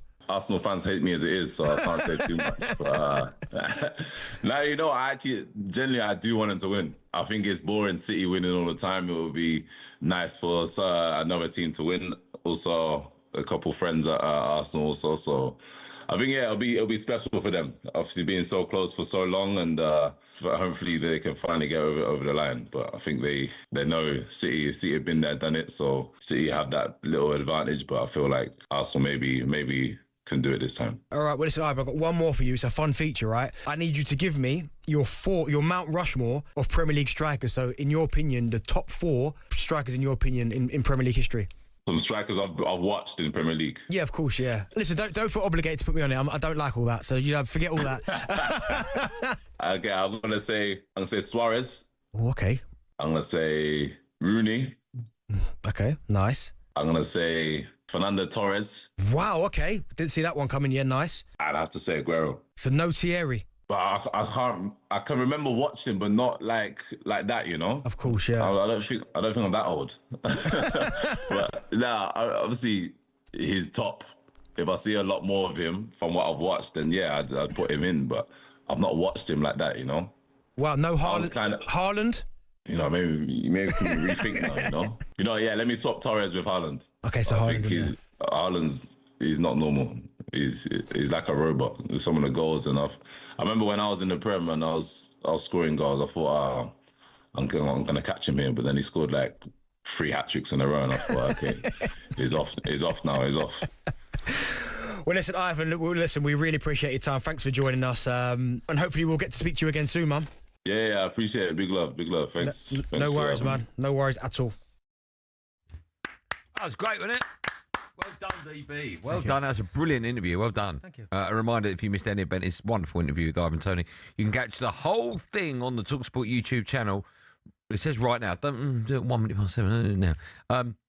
Interesting that Thierry Henry, the person you rant and rave about. No, but he makes he doesn't even put him on his Rushmore. No, because he makes a point that. Forget his point. No, when he was young, he didn't get to see him like I saw him. Doesn't matter. You saw him. You know he's up there. The best. It was a great chat. Well done. I got the feeling listening to it that I know he's got to say unfinished business and everything where he is at the moment, but no doubt in my mind after listening to that he'll be back playing Premier League football soon. I think so. I'd love to see him back. And there's so many. I mean, I'm looking at the screen now. Pretty much, I know I haven't got time to analyse it now, but everyone. Do you want to say what's on the screen? Well, it's the bottom half of the table from Newcastle, who are 11th, down to Wolves, who are 20th. Yeah. He could play for any one of those teams. I say right now. I say starts up top for every team apart from City and Liverpool. Liverpool. Yeah, I agree. I'd go along with that. He's your number 9. Yeah. He's my number 9. He's every other team's number 9. Well, Chelsea would love him. Yeah, Arsenal were linked to him. I don't know why it didn't happen. How much would you pay for him right now? How much you pay for Gyökeres? 70? 60. All right, you're paying 80 for him. Not right now. Not when he's about to turn 30. Yeah, not yet. But he's unbelievable. You'd swap Gyökeres for him, right? Yeah. He's a fantastic player. But no, he's coming good. Yeah. He's coming good, Gyökeres. But yeah, Ivan Toney. I think Ivan Toney should be going to the World Cup. I really do. If a player's got it, he's got it, right? Yeah, I think so. I would agree with that. Was it your mate Henderson being picked for England squads when he was playing over there in the short time he was over? No, he was in the first squad and then he didn't. Oh, right, okay. He didn't get picked. Yeah, I haven't got a problem. There are other countries who've got players that play their football over in Saudi. Exactly. Right? But the argument will be that some of these nations maybe aren't as strong as ours. Okay, well let's put it out there, right? Should Ivan Toney be going to the World Cup? There's no doubt in his abilities, no doubt in his talent. I think he's the second best striker England have got. Yeah. So I think he should be going. Do you think Ivan Toney should be going to the World Cup? And also, would you have him back in your team? Does he get? Oh, that's a stupid question. Everyone would, right? I agree. Everyone would. Let's stay with that one. Ivan Toney, should he be going to the World Cup? I say without a shadow of a doubt, he should be being picked. I don't think it matters if you're playing football in Saudi. The guy's great in front of goal, right? Yeah, calm, composed. 03717 223344. Ivan Toney to the World Cup. Yay or nay?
Simon, it's reported Frank Warren of Queensberry is engaged in a legal battle with the company's Sella and TKO, headed up by Turki Al Sheikh and Dana White. They are fronting Zuffa Boxing. What's all this about?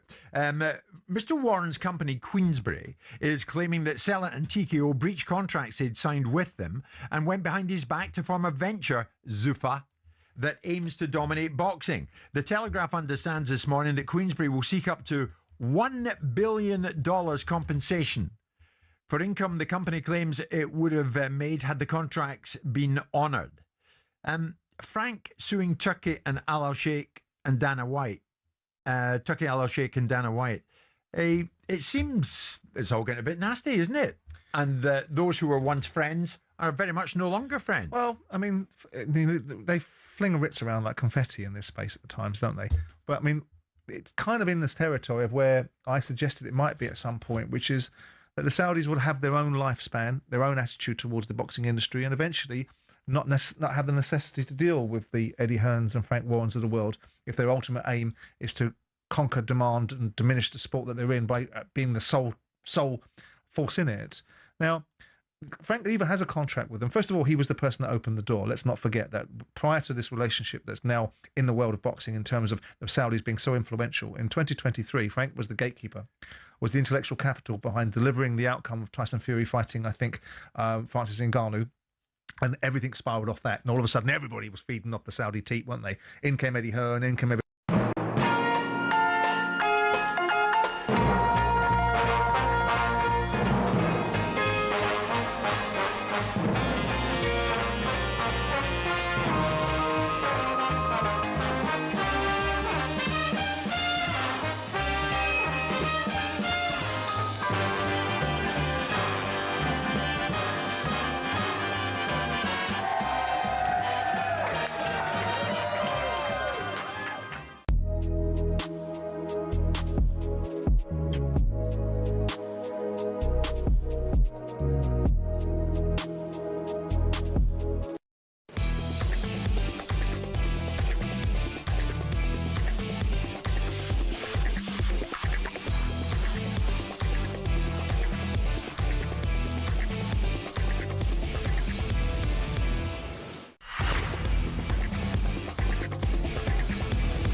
talkSPORT, me, Andy Goldstein, superstar is Darren Bent alongside Phil the Can't be in your voice notes in. What's happening, Benty?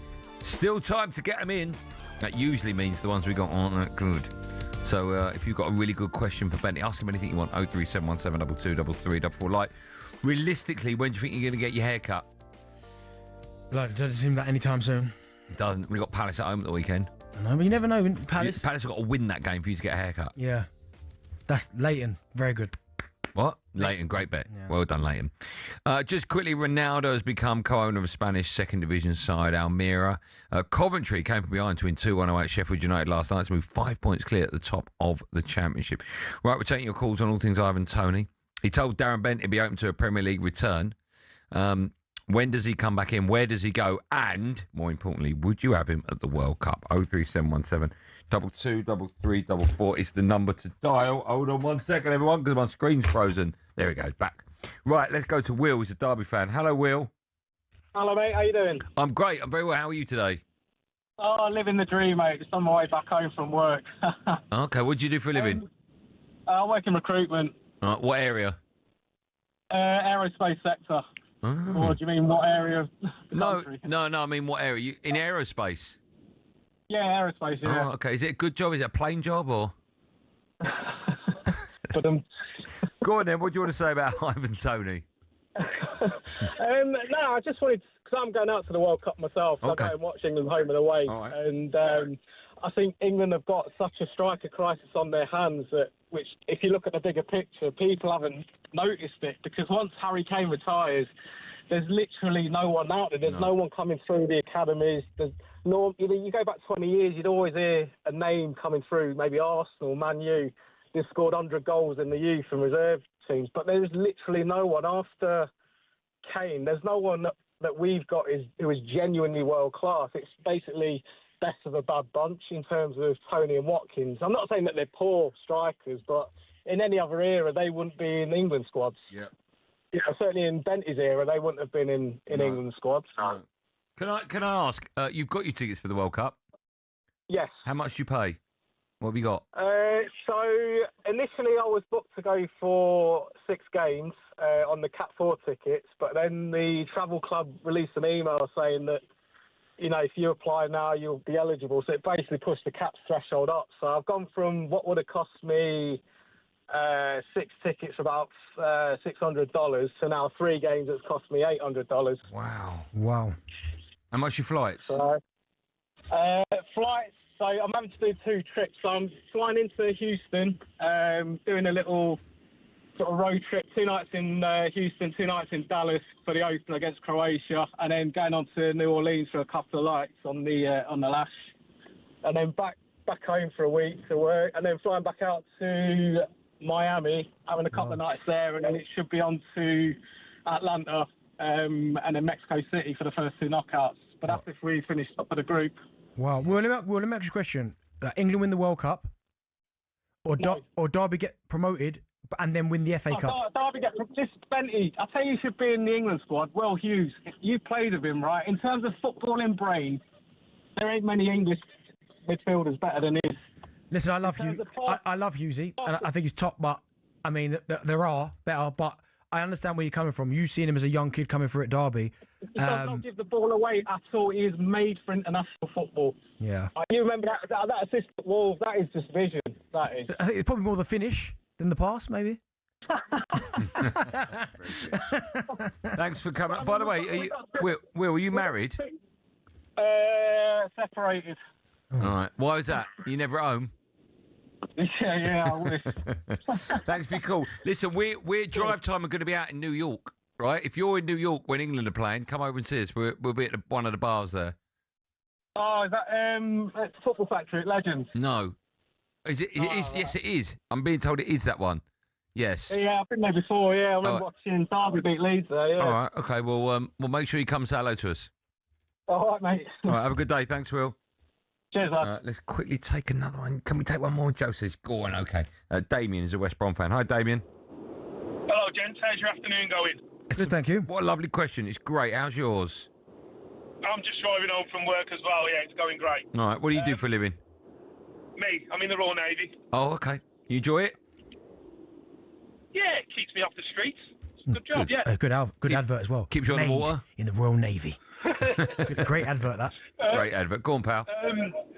My view is this. I've got no, as I said to your call handler, I've got no interest in the Saudi League, but as the man opposite you will tell you, strikers are all about confidence. Whether you're scoring goals at the Dog and Duck down at Sunday Park or in the Champions League, they're all about confidence, no matter who the goalie is, no matter who the team is.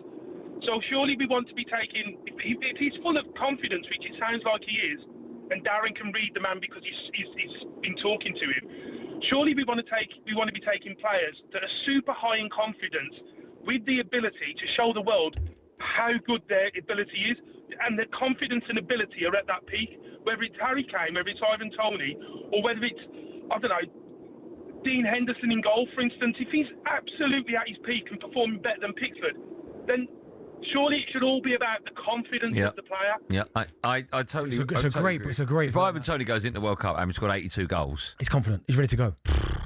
A reminder: if you missed anything from Darren Bent's chat with Ivan Toney, then you can hear the whole conversation over on the talkSPORT Daily podcast, free on the talkSPORT app or wherever you get your podcast from. So if you download 21 minutes to go, new episode dropped today, by the way. That's the place to go get it.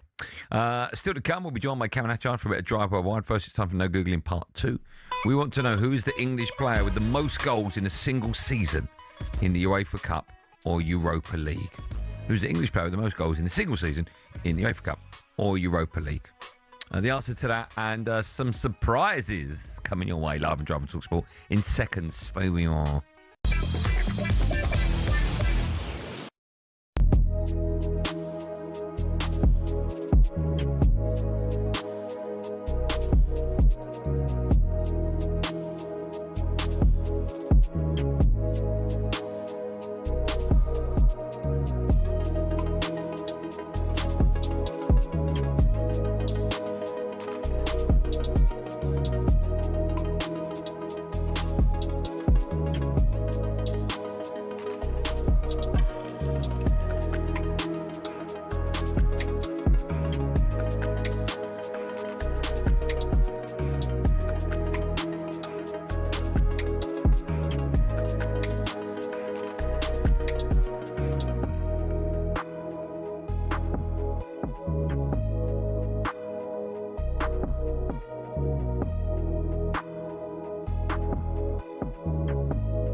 Chatting in the office earlier, we're discussing Arsenal, how they've embraced the dark arts under Arteta, time wasting, being annoying to play against, bit of housery. We wanted to know whether you're a fan of the way Arsenal go about their business. Here's Cundy's take on Arsenal's housery and dark arts from last season. And also, they're Arsenal. And what have they done in the last 20 years?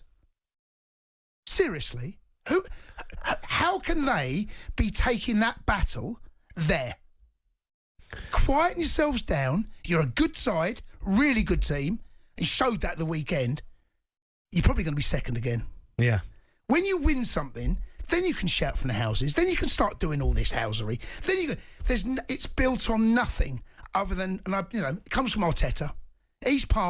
He loves to promote, and it's fine. Arsenal fans would love it, and I totally get it. I watched Chelsea under Jose, right? Jose won things. Jose won Premier League. Back-to-back Premier Leagues. Yeah. He was there. You earn the right. Yeah. You earn the right. And right now, Arsenal haven't earned the right to be doing that sort of housery. What's your take on that, Jace? Because I know you've got a different opinion now. Well, Arsenal are earning the right. Anyone that's ever listened to me over the years, I've got no problem with players housery, diving, conning the ref, going down injured, all of that, right? World Cup winner Juan Mata has likened Spain getting over their mental block in 2010 to what England is going through right now. Sometimes I think you have to look at the bigger picture, and the bigger picture is that England is really, really close to win. Yes. So maybe this summer. Mata also says he's keen to get into coaching when he's done playing out in Australia. When I had enough of the sun and the beaches and the great lifestyle here, I will get my umbrella ready, and I will go back to England, which is my second home, and I love it there. So yes, I will go back. A UEFA report has revealed the biggest transfer net spenders in world football over the last 5 years. It's Man United, who are down 692 million on transfers between 2021 and 2025. Chelsea and Arsenal are the second and third biggest net spenders. Now, Gabby Agbonlahor thinks Ivan Toney would be in the England squad if only he'd stayed at Brentford. Didn't bring him on and hasn't called him back since. So maybe he looked at him and says, maybe you're not as sharp as the other players, so I'm not going to pick you. Meanwhile, Cristiano Ronaldo has bought a 25% stake in Saudi-owned Spanish second division side Almeria. Al Nassr are keen for Ronaldo to invest there as well. And racing trainer Nicky Henderson says he's sad, but he knows he's made the right decision to remove Constitution Hill from next month's Cheltenham Festival. There's more at talksport.com.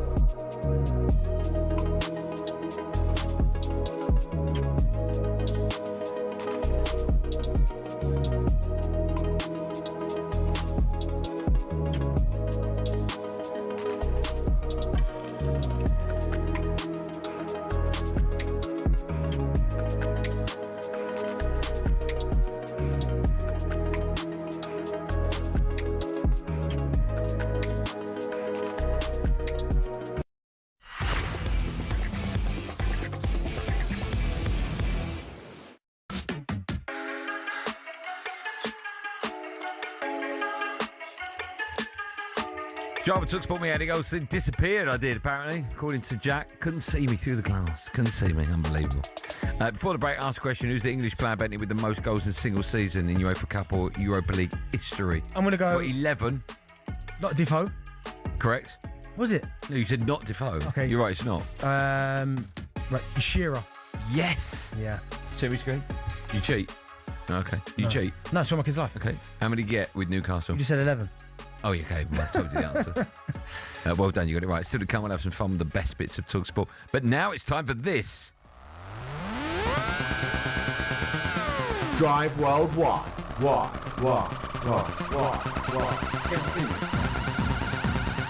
Time for a bit of Drive Worldwide, where we take a look at some of the biggest talking points from across the world of football. Joining us now is our European football expert, guru, and of course, failed DIYer.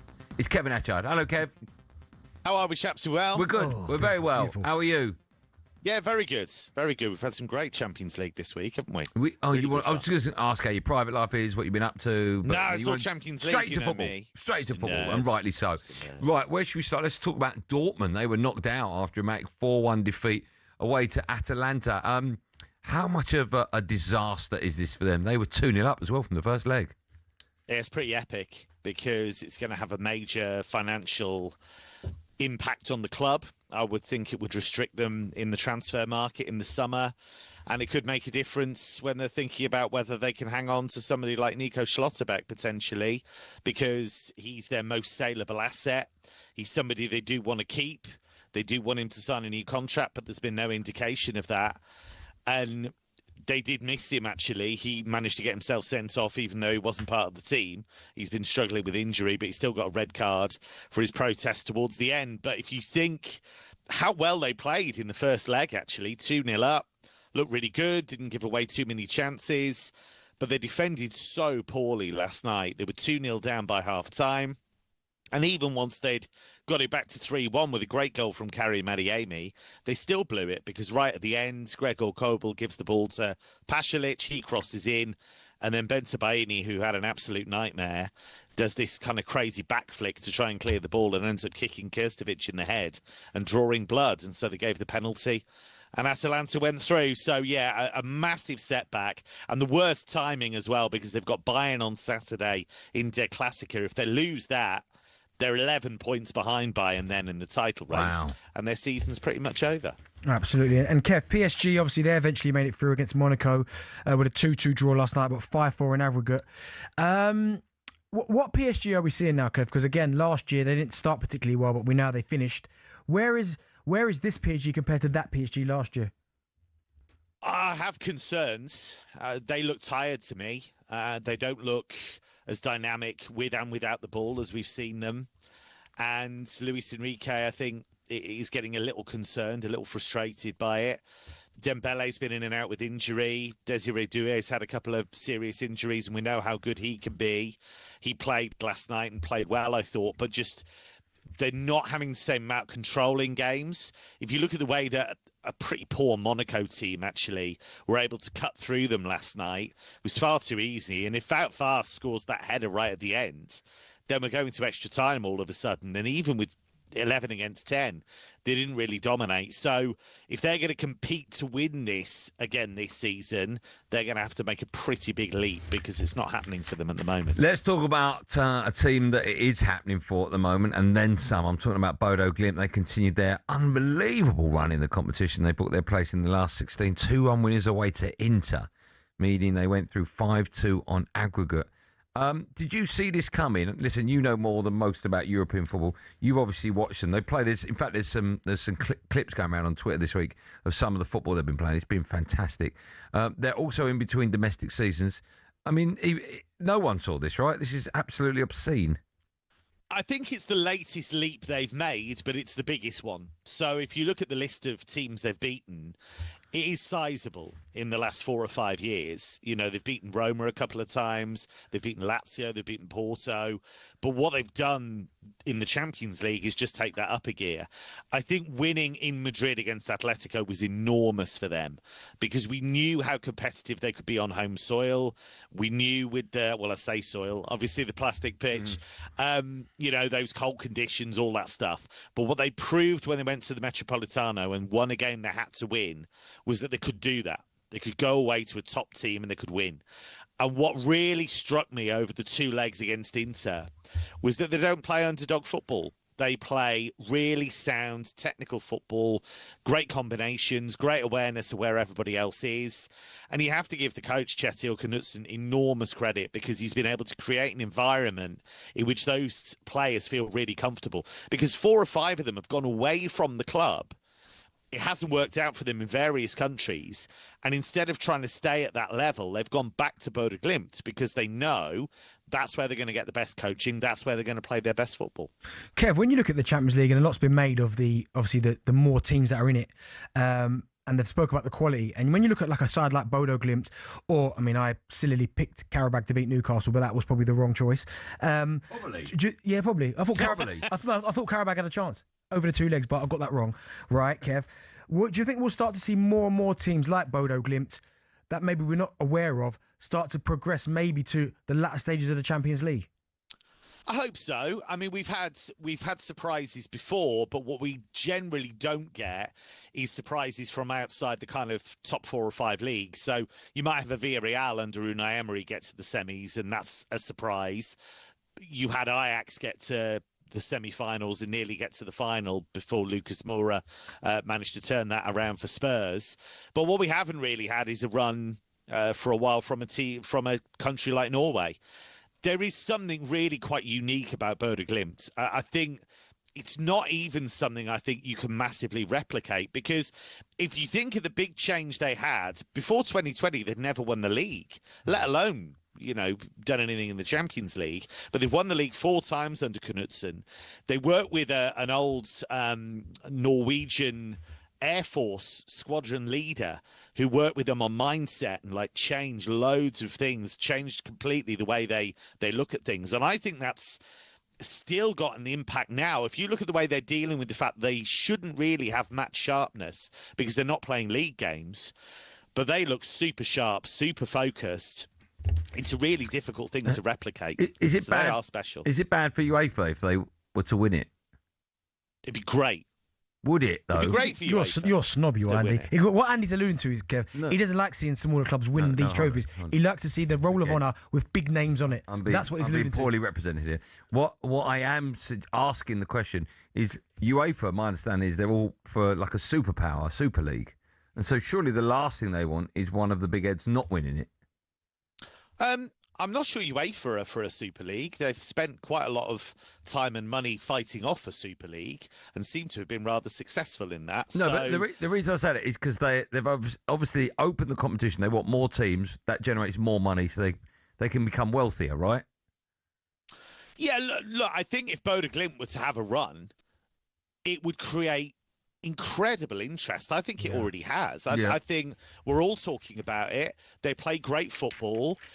I tell you who wouldn't like it, the big hitters who wanted the Super League in the first place. They don't like it because they don't want to have to play teams like Bodo Glimt who can embarrass them on the big stage. But I think if they were to win it, if they were to face, I don't know, Barcelona in the final, that would be box office because people would go, wow, I wonder if they can actually win it. Well, let me ask you this, right? So we got the draw tomorrow for the Champions League, the last 16, right? There is a possibility, well, it's a fact, that Man City will either take on Bodo Glimt or Real Madrid. Right? Now, I watched Real Madrid last night. It's not. I mean, they were good in patches. They were bad in patches. Defensively, they don't look great. They're not the Real Madrid of old. Who do you think Man City would rather have? Well, Bodo killed them a couple of weeks ago. Yeah, that's a very good point, actually, on their own patch. I do think you look at that defeat that they suffered at the Asmira and you'd think, well, we don't want to go there again. But actually, having had a look at them, the one thing about Bodo Glimt is they let you play. They commit so many men forwards. They're constantly trying to catch you out. They want their players to have the ball in tight spaces. They're brave. But I do think there are weaknesses there.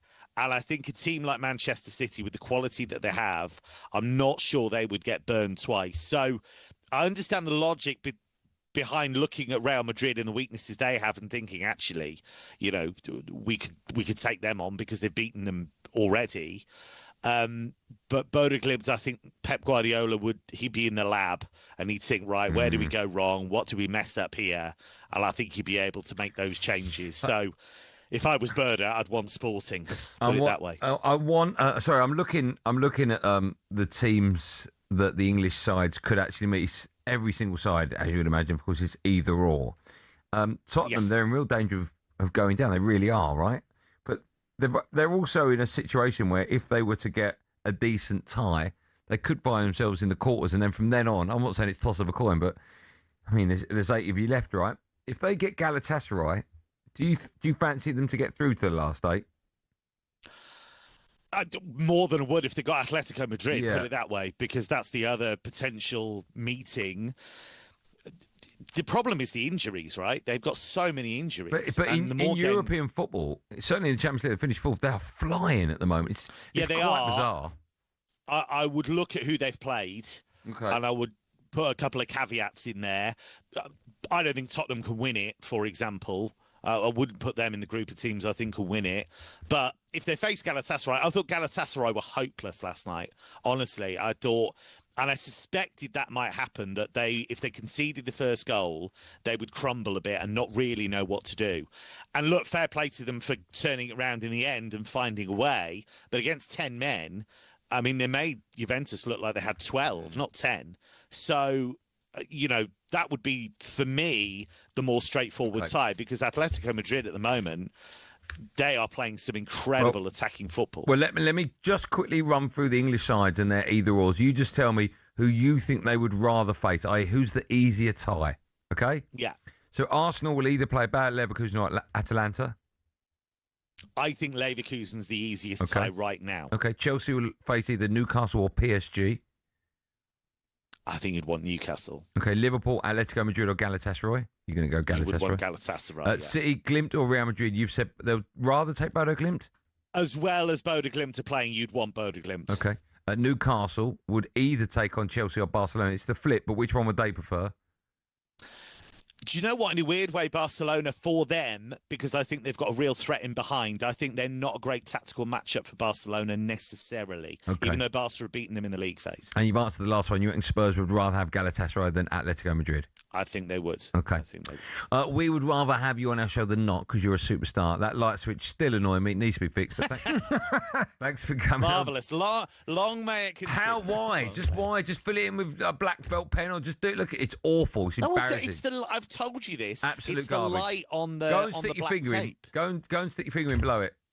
It's gaffer tape. Yeah. I'm telling you, it's gaffer tape. You disgrace. Thanks for coming on. Cheers, Enjoy that draw. That's 10 a.m. tomorrow morning. Thanks for coming on. We'll see you in a bit. Cheers, chaps. Thanks, mate. I've just said 10 a.m. I've made that up. I'm sure it's 10 a.m. Anyway, Sam Matface, Alex Crook and Gabby Bonner will bring you all the latest. Oh, there you go. From 10 a.m. tomorrow. When we come back, we'll have the best bits of talkSPORT.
And have you had any conversations or any kind of contact with Thomas Tuchel? Has he said that he's going to come and see you? Has there been any kind of link to him so that you know that you've got an opportunity of getting yourself in the squad?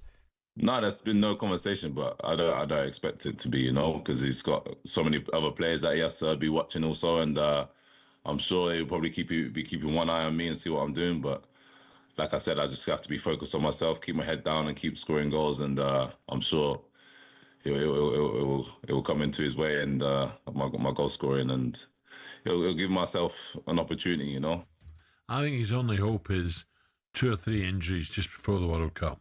Centre forward injuries, then he might have a chance. Yeah. But just like he says there, the manager's not contacted him. I know for a fact Thomas Tuchel does. He's big on contacting the players, even FaceTiming them, and seeing how they're getting on. The ones that he maybe doesn't get to some of their games, so is he's there not been in contact. Gabby, that we don't know about? I just think maybe he was in the squad and he wasn't having him in training. Maybe he didn't look as fit as other players. Probably he didn't look as fit as the other players, and maybe in Thomas Tuchel's mind as well. Like we says, you're playing in the Saudi league, you've gone for the money, you should have stayed in the Premier League and signed for a club in the Premier League and playing top flight football. I can't really take you serious when you're over there, and you can't blame the manager, can you, Katie? If he stayed at Brentford, do you think this would have been a different conversation? 100%. He'd be in that England squad for sure. The way Brentford have played over the years, and he was a top striker, wasn't he? He had everything. He could score from outside the box, great in the air, strong, hold it up. Yeah. But when you leave for Saudi Arabia to go and get the crazy money, no one's saying there's a problem with that.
Right, well, talkSPORT, me, Andy Goldstein. Darren Bent has just bowled back into the studio, stood at camera here. And your voice notes in what's happening, Benty. Just quickly, Conor Ben will fight Regis. How do you pronounce his name? Prograis on the undercard of Tyson Fury's comeback fight on April the 11th. Keith Andrews, we salute you, signed a new deal at Brentford till 2032. And the latest episode of Fiery Fridays is out on the talkSPORT Daily Podcast tomorrow morning. Every week, Adrian Dime, Alex Crook and Angelina Kelly arrive at one blazing hot take each. And on tomorrow's episode, Crookie had this to say. Football was better in the 90s, let's be honest. The FA Cup was a better competition in the 90s because the Premier League teams didn't devalue it in the way they are now. I think the Premier League was better in the 90s because you didn't have the influx of average foreign players. You know, to be an overseas signing back in the 90s, you had to be Eric Cantona or Dennis Bergkamp. Teams played more exciting football in the 90s. They played with wingers. And again, I'll bring it back to watching Andrei Kanchelskis and Ryan Giggs terrorising defences. Cars parked behind the goal at Stamford Bridge in the 90s. What's not to love about that? In international football, look back to the last European Championships. That tournament was miles away from Euro 96 and France 98. Let's just unscramble all of that rubbish. Let's go through the bins, shall we? Oh, Crookie, have that. I like the way, if you're watching on YouTube, you'll see Crookie in a hotel room with his golf clubs next to him. Good work. He just tore him apart. Love it. One sentence, a reminder, the latest episode of Fiery Fridays will be available first thing tomorrow morning on the talkSPORT daily feed. And we're going to take your calls on this, are we? Was football better in the 90s? Interesting. 03717223344. Get your calls in now. We'll take your calls just after 6 because now it's time for this. I do like a big taste of it. I know you do. Me too. Time for talkSPORT friends. You know what to do. Let's kick things off with White and Jordan. Here's Simon Jordan reflecting on the rivalry of the century, between Martin Keown and yours truly. Let's have a listen. Sometimes it feels like we're ganging up on Martin, but I said to Martin in the break, it's difficult not to gang up on you because you talk such utter bilge. And it feels like I desperately want us not to be seen to be two-handing you, tag-teaming you. But when you talk this utter drivel, it makes either someone have to compromise their view, prostitute themselves and feel empathetic towards you, which neither I or Jim do, and neither did Sam, or we sit there going, Martin, what are you talking about? And then it looks like a pile-on. Exactly. Utter bilge. That's a great word. In my sleep, in my dreams, I talk like Simon. He knows some words, that fella. What do you think Keown's made of everything that's happened this week? I'm looking forward to seeing his response because he will come back. I owe him a bottle of champagne because now everyone knows about drive time. Which player was your biggest rival during your playing days, Steve? Didn't really have one rival as a player. Okay. Who's your favourite person to insult? You. Because you take it to heart. I don't take it to heart. Yeah, you What do. are we talking about? I never take it to heart. Why would you say that? Remember, you can catch the best bits of 21 minutes to go wherever you get your Honestly, see, this is why people hate him. It says, remember, you can catch the best bits of White and Jordan 21 in the minutes to daily go. Wherever you get your podcast from. That's what I said. 21 minutes to go. Honestly. Over to this morning's breakfast show. Adam Brazil and Gabby Ogbonho were joined by the US sports reporter Brian T. Smith. Roger. And they were discussing the MLS. It's hard, isn't it? Because for me, I would only ever watch probably an Inter Miami game because of Messi. Yeah. If I'm being honest. And if I'm being honest, Brian, I'd rather watch the chase. A rewind of the chase, the quiz program. I would rather watch hockey. It does not interest me at all. Wow. Who would you want with you if talkSPORT put together a team for the chase? How many do I need on that team? 4 or 3? I can't see through a glass set. So three more. Simon Jordan, Danny Kelly. Thank you. Hey. Excuse me. Hold on, I'm trying to think the last one. I'll probably say Paul Hawksby. I reckon he's quite a clever fella. There you go. Here we go. What's your Mount Rushmore of TV game shows? Blockbusters. All right, classic. Game for a Laugh. What? Game for a Laugh. And Punchlines with Lenny Bennett. Okay, lovely. Ahead of Drive Time's next trip across the pond, what's one thing you'd improve about America? Well, it gets improved when you and I land. Oh, I like that. Yeah. The Breakfast Show returns from 6 a.m. tomorrow. Big Alan Brazil will be joined by Ray Partipara. Let's finish with a clip from everyone's favourite cancelled show, The Boot Room. Here's yours truly, Darren Bent, kicking the show with a bang. Can't wait for this. Hi, how you doing? And welcome to the Darren Bent Boot Room. It's a pleasure to be here with you this afternoon. Alongside me in the boot room is talkSPORT's Alex Crook and the former Crystal Palace midfielder, Darren Ambrose. Now, before we get started, we've always got to do the crep check. Today, I'm wearing the Air Max 1s, Pompadours. Nice summer colour, white, blue tick. I'm coming to you first, Alex Crook. What do you make of these bad boys? They're really nice, actually, I've got to say. That is, I mean, literally. You'd love that. You'd love that. You'd love What do you make it? Do you like it? Not on air. You not would. at the top of a show. You would, yeah. What do you make of these bad boys? Hey, good picture. Rate the opener out of 10. Good picture, by the way. Good picture. Look well. England duty, that. Just look young. And so it wasn't from the World Cup, that picture. Rate the opener out of 10. 10. What's better, early boot room or 21 minutes to go? Well, I've listened to one episode of 21 minutes ago, and that was episode 11, which means the rest of them are No. atrocious. What was 'Cause I 11 said, like? Oh, you know what, Jack, get the opening link of the first episode of 21 minutes Still ago. going to be. I edited the thing. It's only going to be good. not. If you're given another show on talkSPORT, what would you start every show by talking? Or would you start every show by talking about your trainers? Probably not now, because you learn. But What have you learned? How stupid he was? no, it depends actually, because if the trainer is about culture, then I might do. That's a word you know nothing about. It is. When I look at you, I think instantly culture. A reminder, you can find the boot room absolutely nowhere because it was axed Jack, by funny, the yeah? talkSPORT That right management. there. And rightly so. Well done, talkSPORT management. No, actually, I've got a bigger gig. Of course, you can find 21 minutes to go wherever you get your podcast. If a new episode dropped today, by the way, and if you download it, delivered to your house tomorrow, you get a free Rolls Royce. How good's that? That's a lie. In fact, you're bribing people. Tells you how good It's it not is. a bribe, it's just a little gift. Like, you know, when you buy a Looking magazine, there's a little thing on the front. Of course, you can find all of our other shows on the talkSPORT app where you get 21 minutes Nah, to go. so it's about outspoken. It's about boots. And when we come back, what are we doing? Oh, my goodness, my favourite part of any week. When we come out, what happening, Benty? And for this week's Judge Paddy is in the studio with us. That's going to be fun. All that and more coming up the last hour. Stay where you are. So, first official Darren Bent's boot room. I want to welcome the co-host, Darren Ambrose there. I gave you a nice little introduction. How are you, my friend? Very good, thank you. Thanks for having me. Excited for the brand new show. Your trainers are looking well as well, so Like it. that's a good thing for you.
Can't see this happening, but okay, if they win the league, the Champions League and the World Cup, could a Ballon d'Or be on the way? Oh. You look at the other English players that you've got on the Arsenal side. You look at Saka. I know Saka's not been in his best form this season. But that's a lot to ask for, isn't it? When you start talking about Champions League, Premier League, World Cup. Do you know what I said about Saka earlier, about all the games he's playing? He wants to play. You can't stop him playing. And I thought he was very good, by the way, against Spurs. Yeah. Jed Spence, who likes to have a battle. Declan's the same. Yeah. I'm pretty sure he's the type who wants to play every game. Of course he does. And why shouldn't he look at Ballon d'Ors one day? Why not? Because you're playing for a club who's challenging for the Champions League, for the Premier League. Your country is challenging to finally bring a World Cup back to this country after so long. Why not? I think Declan would be. I think he would be Pep's type of player. Yes. You know what I mean? Yeah. He loves Rodri, doesn't he?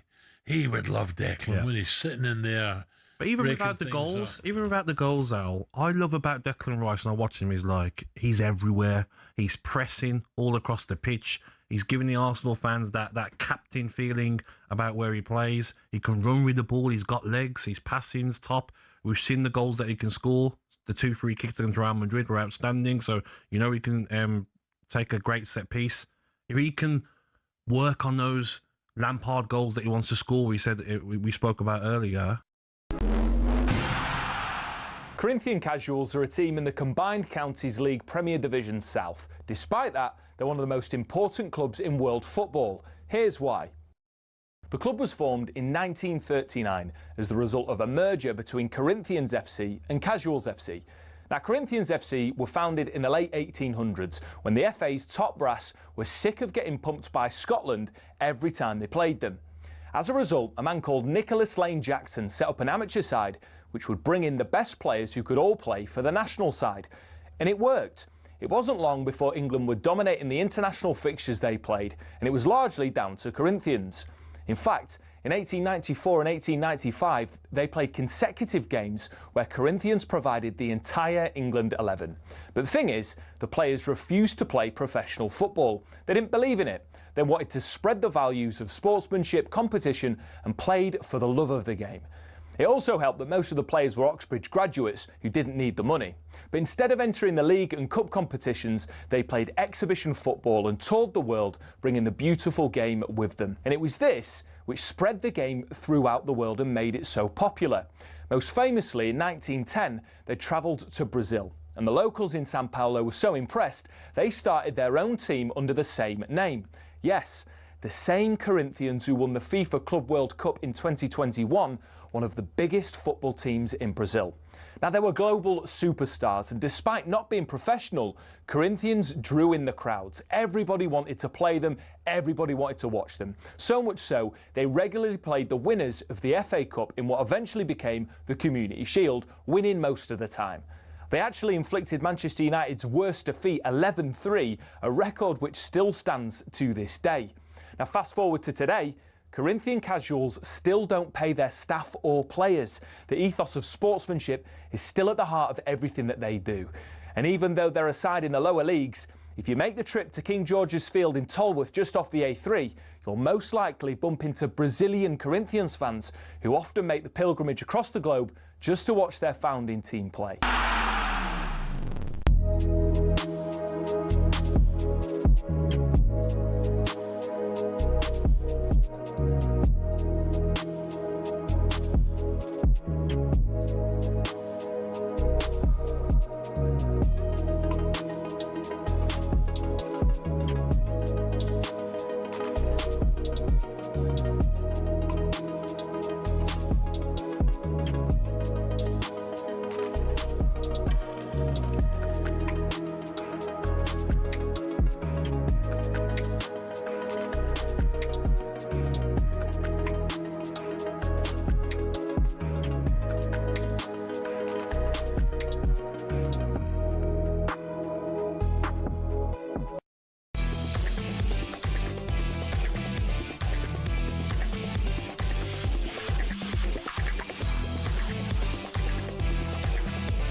You listened to Drive on talkSPORT myself, Darren Bent, and a man who's not ready because he's not got his headphones in because he was out there yapping his gums off. I was talking to management about his gums off. I was just saying to management how good your interview with Ivan Toney was. Don't say it. Don't say that. They know. Why not? They've already told me. Well, I don't think they have, because when I told him, most of the conversation was just me going, can you stop laughing? No. They told me. What did they tell you? It's the last one you ever do. They said brilliant. Denny said it. Scott said it. Honestly. Well, Go Why on. are you name dropping to impress me? What's the matter with you? They don't Why even are you not getting here on time? They don't even know you Get exist. in here on time. You get here on time. Honestly. If I'm a little bit, I do it on purpose. Joe holds me back and goes, let him have a little go. He doesn't. Right, see if he talks I'm not about gonna lie to you. boots. I'm saying to Joe. I'm saying to Joe, unlock the door. He's like, no, I need to lock it. Keep him out. Well, there's no lock on the door, so that's a lie. No, it's not a lie. It's on your kid's life. There's no lock on there, is there? That you can lock. No, because if they don't. Boop, Sit the cover there. Your voice says, oh, what's happening, Benny? But now there's a big old weekend of Premier League action coming your way across the talkSPORT network. We'll have some of that. Kleiber getting the better of Kearney. Oh! Pick that out! And in by Amin Adli! And what a turnaround from Bournemouth! Bournemouth have never had it so good. I think in 3-4 points you'll find 8-9 teams, so it's going to be a matter of who finishes in a good moment. Sunderland 3, West Ham 0. Sunderland, promoted via the playoffs in May, are sitting in the Champions League places in the Premier League. West Ham United beat Sunderland by 3-1. It's finished. Sunderland 1, Fulham 3. The referee just blowing the full-time whistle. Sometimes you have bad days and you have to accept it. Evan Nielsen from a tight angle and turned home at the back post. Looking for Diarra, gets the rebound and it's in. And Javi Diarra has got a second goal. After a busy weekend week, I should say, of European football, the Premier League returns this weekend across the talkSPORT network. How about this? I'm going mad. 12:30 on Saturday. We bring you live commentary of Bournemouth against Sunderland. And before that, you can hear Wolves against Aston Villa. That's live right here on talkSPORT tomorrow evening. The easiest way to stay across everything is simply by downloading the free-to-download talkSPORT app. Good work, everyone. Time now for this. Benty, what's up? Oh, Benty, what's up? What's up, Benty? What up?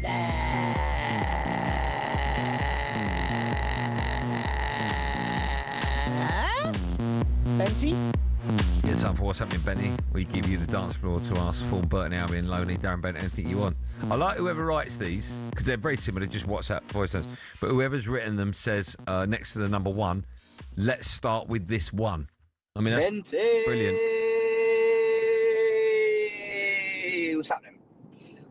I want to know, are there any misses in your career that keep you up at night that you think back to specifically? And if so, what are they? Mrs. or the Mrs. Oh, you're Miss Chances, okay. Well, either we do.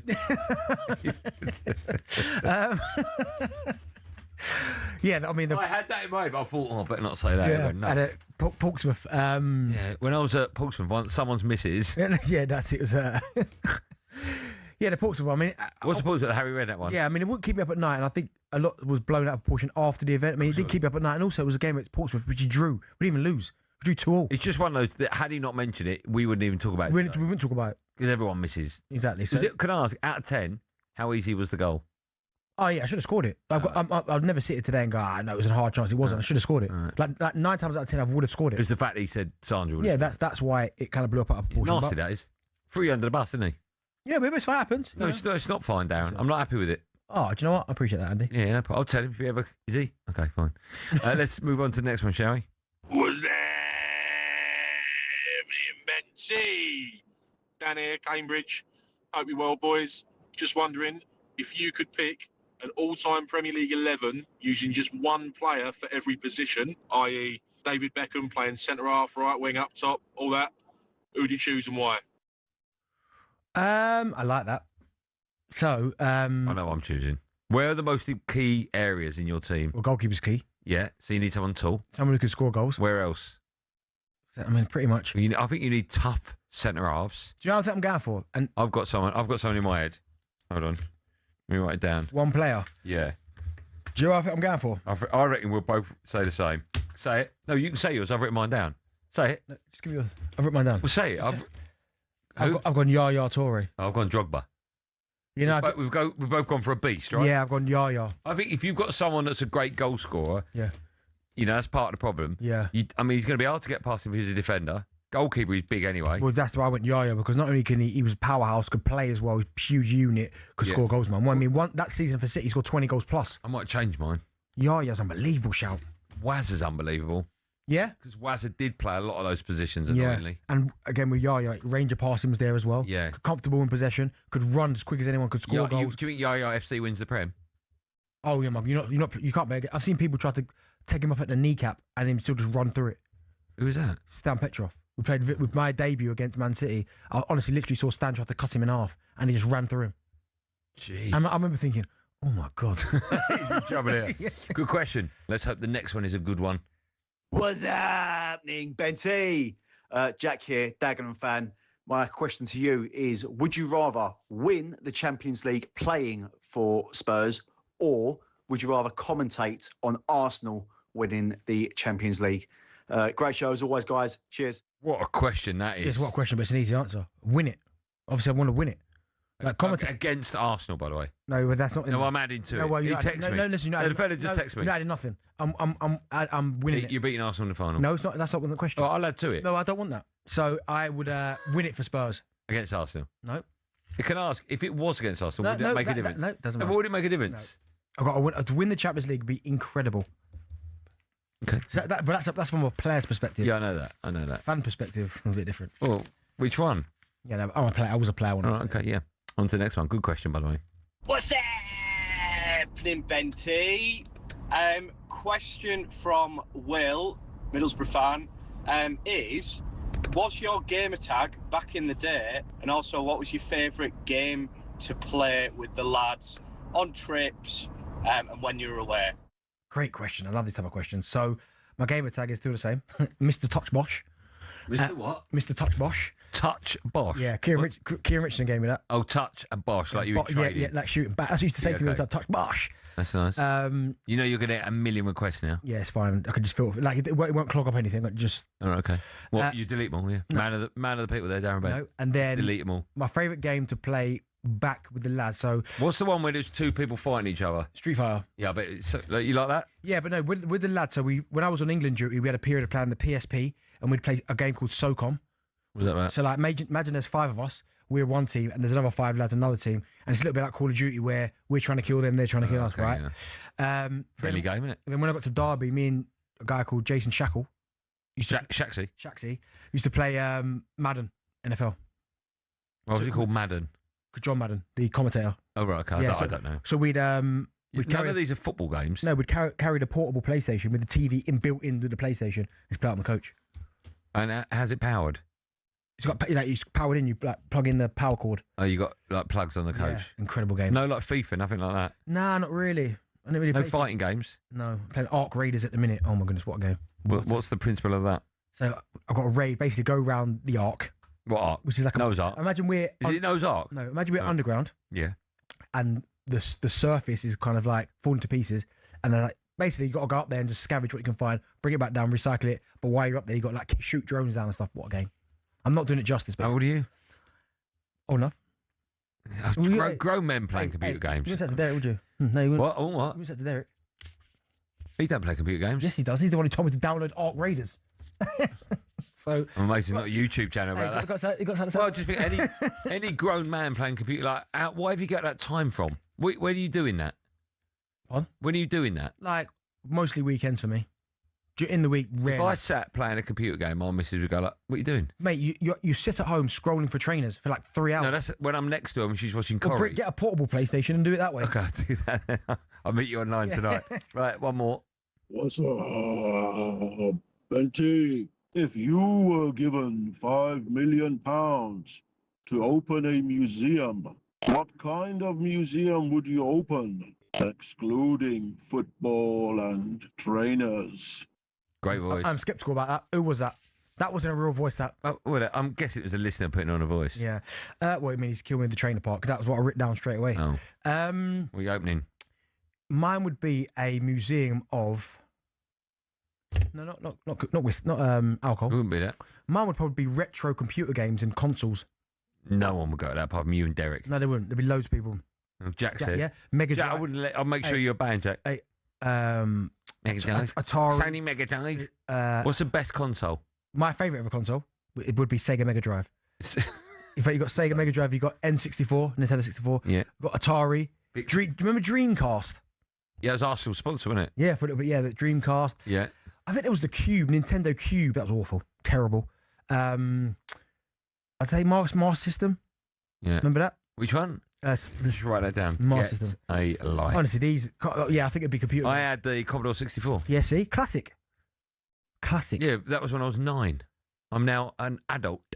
But you still act childish, so I don't know why you don't do it. Because I'm not an adult. Sorry, because I am an adult. You're the adult. Joe, you play computer games? No, of course not. Jack, you play computer games? Yeah, exactly. That doesn't surprise me.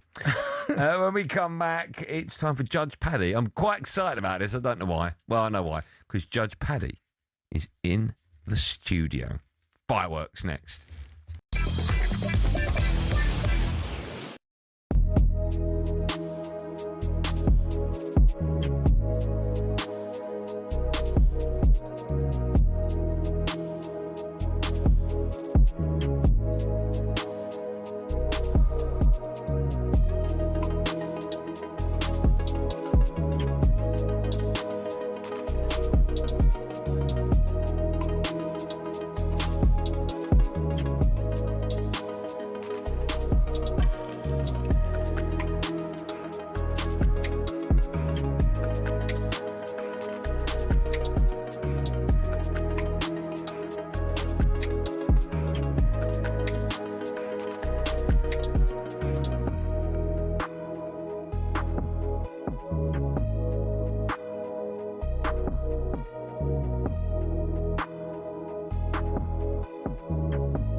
I'd jump in with Moussa Dembele. Oh, mate, he was some player. He was some player. Do you know what, right? I would say he was overrated. What? I would say he was overrated. You're not having him? Lovely to watch. Yeah. Never hurt you. Never hurt you. Really? Yeah, great to watch. He was probably the pass before the pass. But he wouldn't carve you open. Oh, mate, he was so good on the ball, though. No, lovely to watch. But I don't know. Strong on the ball, No, could drive all of from that. midfield. All of that, but I don't ever remember him. I mean, get his stats up, goals and assists. That's what I want to see. Surprise me. No, seriously. I know, but you're getting up a stat. But there's, No, but there's also the eyeball test, No, Jason. no, lovely footballer. Easy on the eye, but I don't think he ever hurt you. I disagree. I'm just okay. Disagreement. I played against him when he was at Fulham. Fine. No, lovely. And he was at Fulham, and I played against him, and he was a bit of an unknown then. A and I lovely was like, footballer to watch. Who is this? I know, but I don't think he ever hurt you. You know, some players can hurt you with a pass. They find the pass that will hurt you the most. I never felt that he would so strong, would travel with the ball, and then maybe he was the pass or he was the assist before the assist, right? But he never hurt you. He wouldn't be the killer pass. He wouldn't be the one that carves you open or takes on six players right.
Driving talkSPORT, me, Andy Goldstein, superstar is Darren Bent alongside. Still to come, we'll be looking ahead to Palace and Forest European action tonight.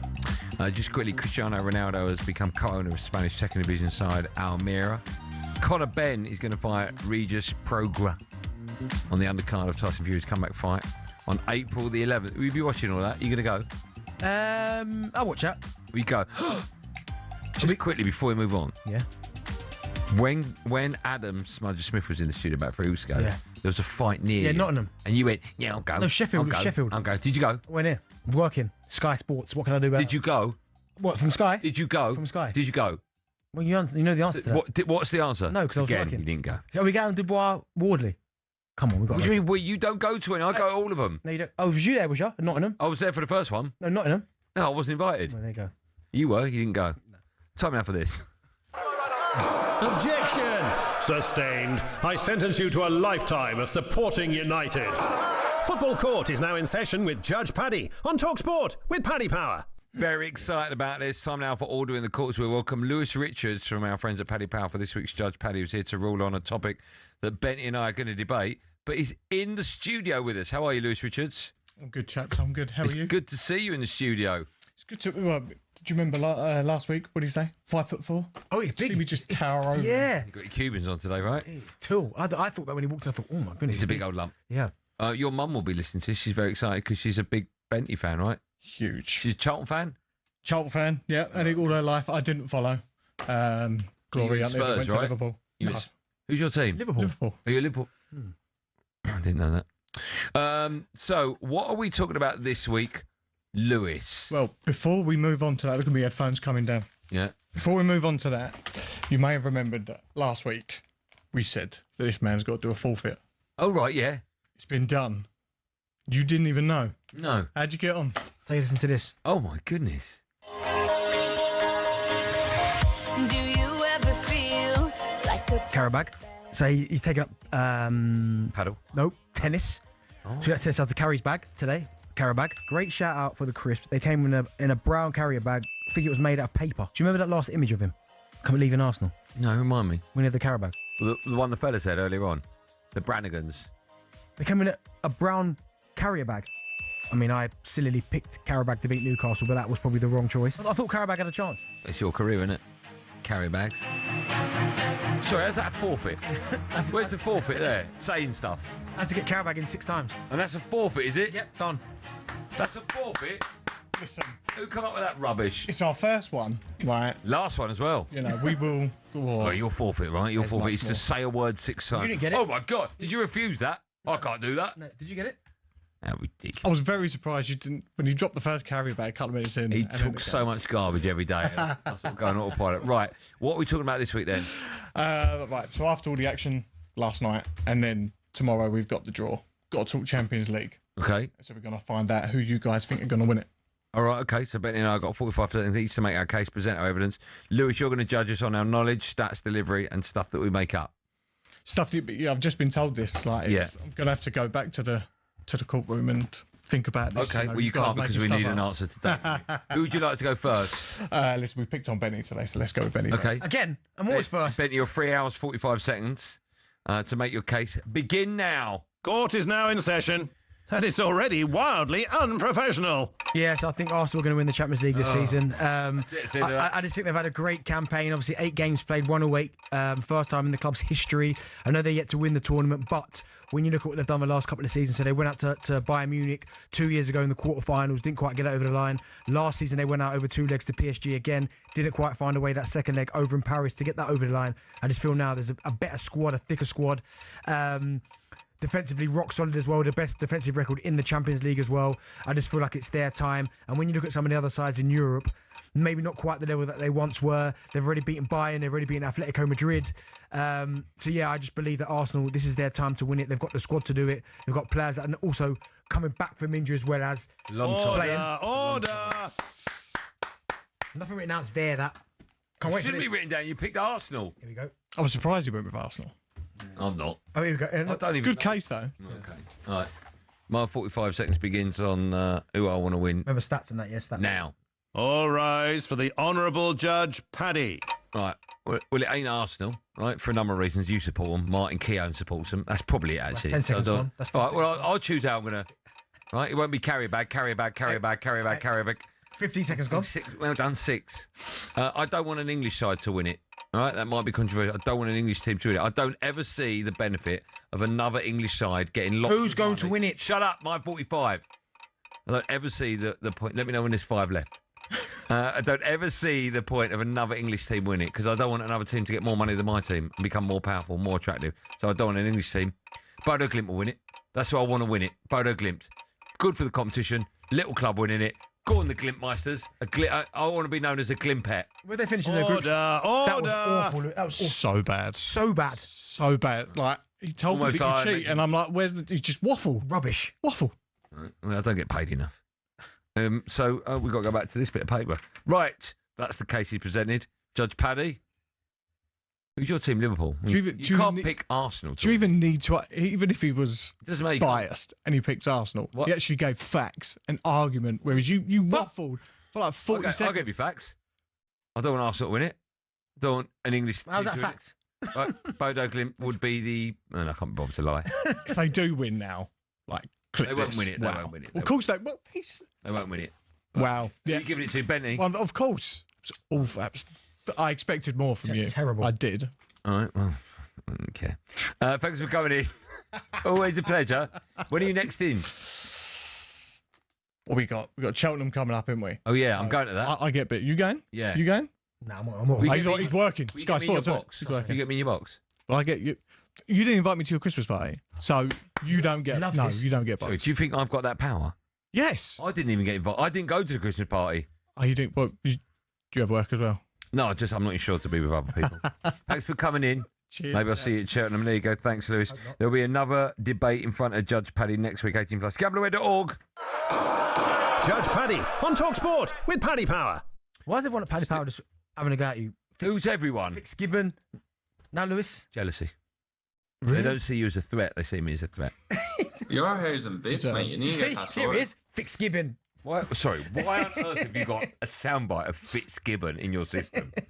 Jeez, you got to get out more. Still to come, we'll be looking ahead to Palace and Forest in European action. That's sad, isn't it? I love it. No, I love it. It's great. Soundbite of that. First time no Googling, last one of the day. We want to know who's the oldest captain to ever win the Champions League. Who's the oldest captain to ever win it? I'll give you a clue. He was 46. That's unbelievable. Captain at 46. Yeah, I just Goalkeeper. made that last bit up. The answer to that and more coming up live on talkSPORT after this.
He's that type, Gab. He gets that pace. You were quick, and he gets away from defenders. You ain't catching him. Yeah, especially when you're Otamendi.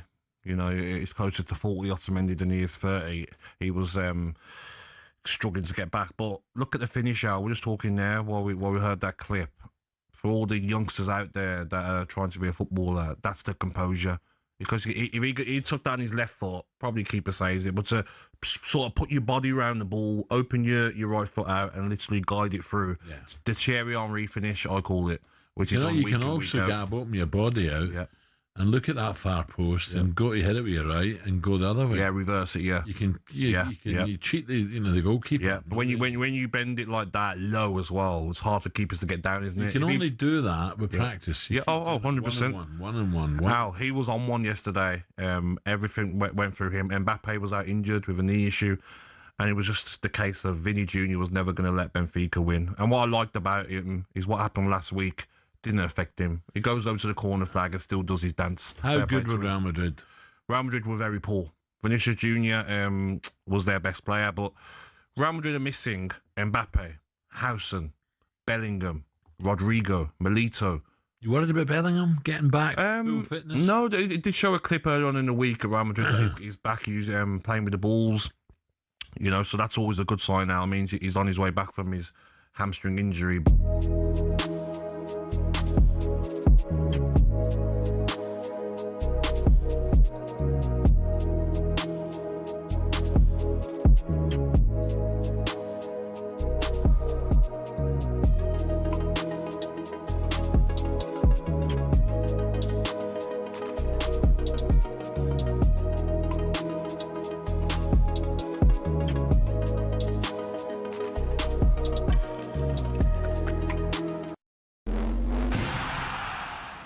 Premier League teams have got a load of crazy nicknames. Ever wondered where they came from? Some are pretty straightforward. Arsenal are the Gunners because they were founded by a group of munitions workers, and Bournemouth are the Cherries because their old stadium was built right next to a cherry orchard. Then there's Everton. They're dubbed the Toffees, but why? Well, because when the club was formed, just down the road there were two local toffee shops. Ipswich Town nicked their nickname off their opponents in the late 90s, Birmingham. The term Tractor Boys was chanted as a way to tease the team about their farming background, but they started using it themselves as a way to cheer on the team in victory instead. Take that, Birmingham. Let's head to Leicester, famous for more than just a red, well, orangey cheese and Jamie Vardy. Leicestershire's also the birthplace of fox hunting, hence the Foxes. Crystal Palace's nickname came from an extreme makeover. They were having a nightmare run in the 70s, and when they were relegated, their manager, Malcolm Allison, wasn't having it. I know what will make us better, he thought, a new nickname. The Strong and Deadly Eagle sounded like a pretty good bet. And there's more to that story. Brighton used Palace's nickname to inspire their own. Ooh, bird, they thought. Let's just pick a different one for us. And so, in a heated match between the two teams back in 1976, when Palace fans began chanting "Eagles, Eagles," Brighton fans had the perfect reply: "Seagulls, Seagulls." So next time the away end's chanting their crazy nickname, you'll now know exactly where it came from.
Oh, a bit of musical youth. Love it. The answer to the no Googling question, it was, who's the oldest captain ever to win the Champions League? So I thought it was maybe Thiago Silva or Neuer, but you're telling me it's Maldini. Paolo Maldini. What year? So they won it in 2000. I'm going to go 2007, 8? Yes. Yeah, because it was the year after they beat Liverpool, wasn't it? Was it against Liverpool again? It doesn't say, yeah. That sounds right. Yeah. That sounds And right. again, didn't they go 3 up at half time? No. I'm pretty sure. Did they? I don't think that's right. Right, well, You think both times? He was 38 years and 375 days old. I mean, what a defender he was, by the way. My goodness. For us at 7, Natalie Sawyer hosts live commentary of Palace. They're in their Conference League playoff second leg. So with that in mind, it's time to look ahead to tonight's European action with our friends at Enterprise Rent-A-Car. European football preview on talkSPORT with Enterprise Rent-A-Car. Whatever it is, we're here for it. Yeah, let's start with Palace. They take on Zrinski in the Conference League playoff second leg. 1-1, of course, from the first leg. Palace's last few games have seen fans chanting against their manager, Oliver Glasner. He was asked what the future holds for him if they get knocked out tonight. I don't know what happens. I never know. But I know that we all give our best to win the game tomorrow. Every single one who is involved, and that's what we can do. It's very bizarre, the situation at Crystal Palace. Glasner held talks with the club recently about whether they should part ways a little bit early. They've decided to continue for now. Is that the right call? I do feel that the minute they get pumped out of this competition, that will be the end of him. Do you think that's the right call or not? I think the moment he kind of, I don't know why he felt like he had to open his mouth and say about, yeah, I'm leaving. I don't understand why that needed to be done. Do you not think it's because other clubs may have needed a manager, heard that and gone, oh, maybe we could grab him? But I think with managers now, if You got ultimately agents. you've got agents, and also whenever a manager's linked to another club and he wants to go, ultimately he goes. Doesn't really change much, does it? So I am shocked at the way that it's kind of unveiled. It's kind of got to this point because it's horrible for what he's done for Crystal Palace, and he goes down as their greatest ever manager, to where it is now, where Crystal Palace fans now are on the side of the football club. I mean, it shouldn't have ended this way. Like, if he'd have just kept his mouth shut, and that, yes, I know, I understand it, that they have took all his best players. He's done it with one hand, but tied behind his back, but he's done a wonderful job. If he'd have just gone once, I'm frustrated that I'm losing our best players, but we're going to just keep fighting and keep doing it, and then didn't mention it again, even if he is frustrated, when he does eventually leave Palace at the end of the season, I think Palace fans would go, well, do you know what? Fair play to him. He's been incredible for us. He's our best ever manager. And the way that he kind of they were taking parts away when he needed them, and he obviously was doing a really good job, but they just kept taking all the best pieces, they'd still go, well, do you know what? He was an unbelievable manager. now you're going to get some Palace fans. There's going to be negativity a little bit around his voice and around his name, and that's not how it should have gone. Like, this has been the best 2 years of Palace's like ever. And the fact that he's going to now go out with Palace fans going, now get rid of him now. I mean, they were singing like... No, they booed him off when they won at the weekend. Do you remember when Benitez was in charge of Chelsea? He won them the Europa League, right? Yeah. And they still booed him then. Yeah, but that's for obvious reasons. I know, because of that mad rivalry between Liverpool and Chelsea in that Champions League runs and stuff. So. I know, but does he save himself in the eyes of the fans if he wins this competition? He must. Who? Oliver Glasner. If he leaves them with European silverware, yeah, I mean, he's got to be loved again, right? Yeah, I mean, listen, I still think there's an element of love to him from Palace fans. He's given them the best day out ever, winning the FA Cup and winning the Community Shield. So I think there's always going to be an element of love there. And eventually, once kind of the dust settles and he leaves, and he ever comes back to Palace as a rival manager or another team's manager, yeah, I think they will clap him. And there'll be a lot of love, and they'll probably sing his name for a little bit. But right now, where it's raw, Crystal Palace fans are almost just like, just get on with the job and shut up. Yeah, I agree with you. Right, let's move on to Forest. They take on Fenerbahce in the Europa League playoffs. Forest 3-0 up from the first leg, which was Vitor Pereira's first game in charge. He's been speaking to the media ahead of the game. He said that he won't let his side become complacent. The worst mistake that we can commit is to think that tomorrow will be a hazy game. I know the mentality of them, of this club, of the... They come here believing that they can do it. Listen, he's always going to say the tie's never over. They shouldn't really have too much trouble tonight for us, should they? No, they shouldn't do. But also as well, I mean, they've got some big games coming up now. I fully understand that. I think they're through. But for Forest, the bigger game is Brighton away, which they've got on Sunday. That's bigger than this Fenerbahce. But only because they've got 3-0 lead. Yeah, so now I'd rest pretty much everyone. Yeah, but you keep on the bench just in case. Yeah, but... No, I agree with you. For Forest, could they win this competition? Potentially, I don't think they will, but they could. But I'd rather. I'm surely the where they are in the table, fourth bottom. That's got to be the priority. Right now, that's got to be the priority because all owners want Premier League football. Yes, you want to win things, but I go back to the Ant situation last year. He won a trophy and still lost his job because the league form was terrible. Was awful. So.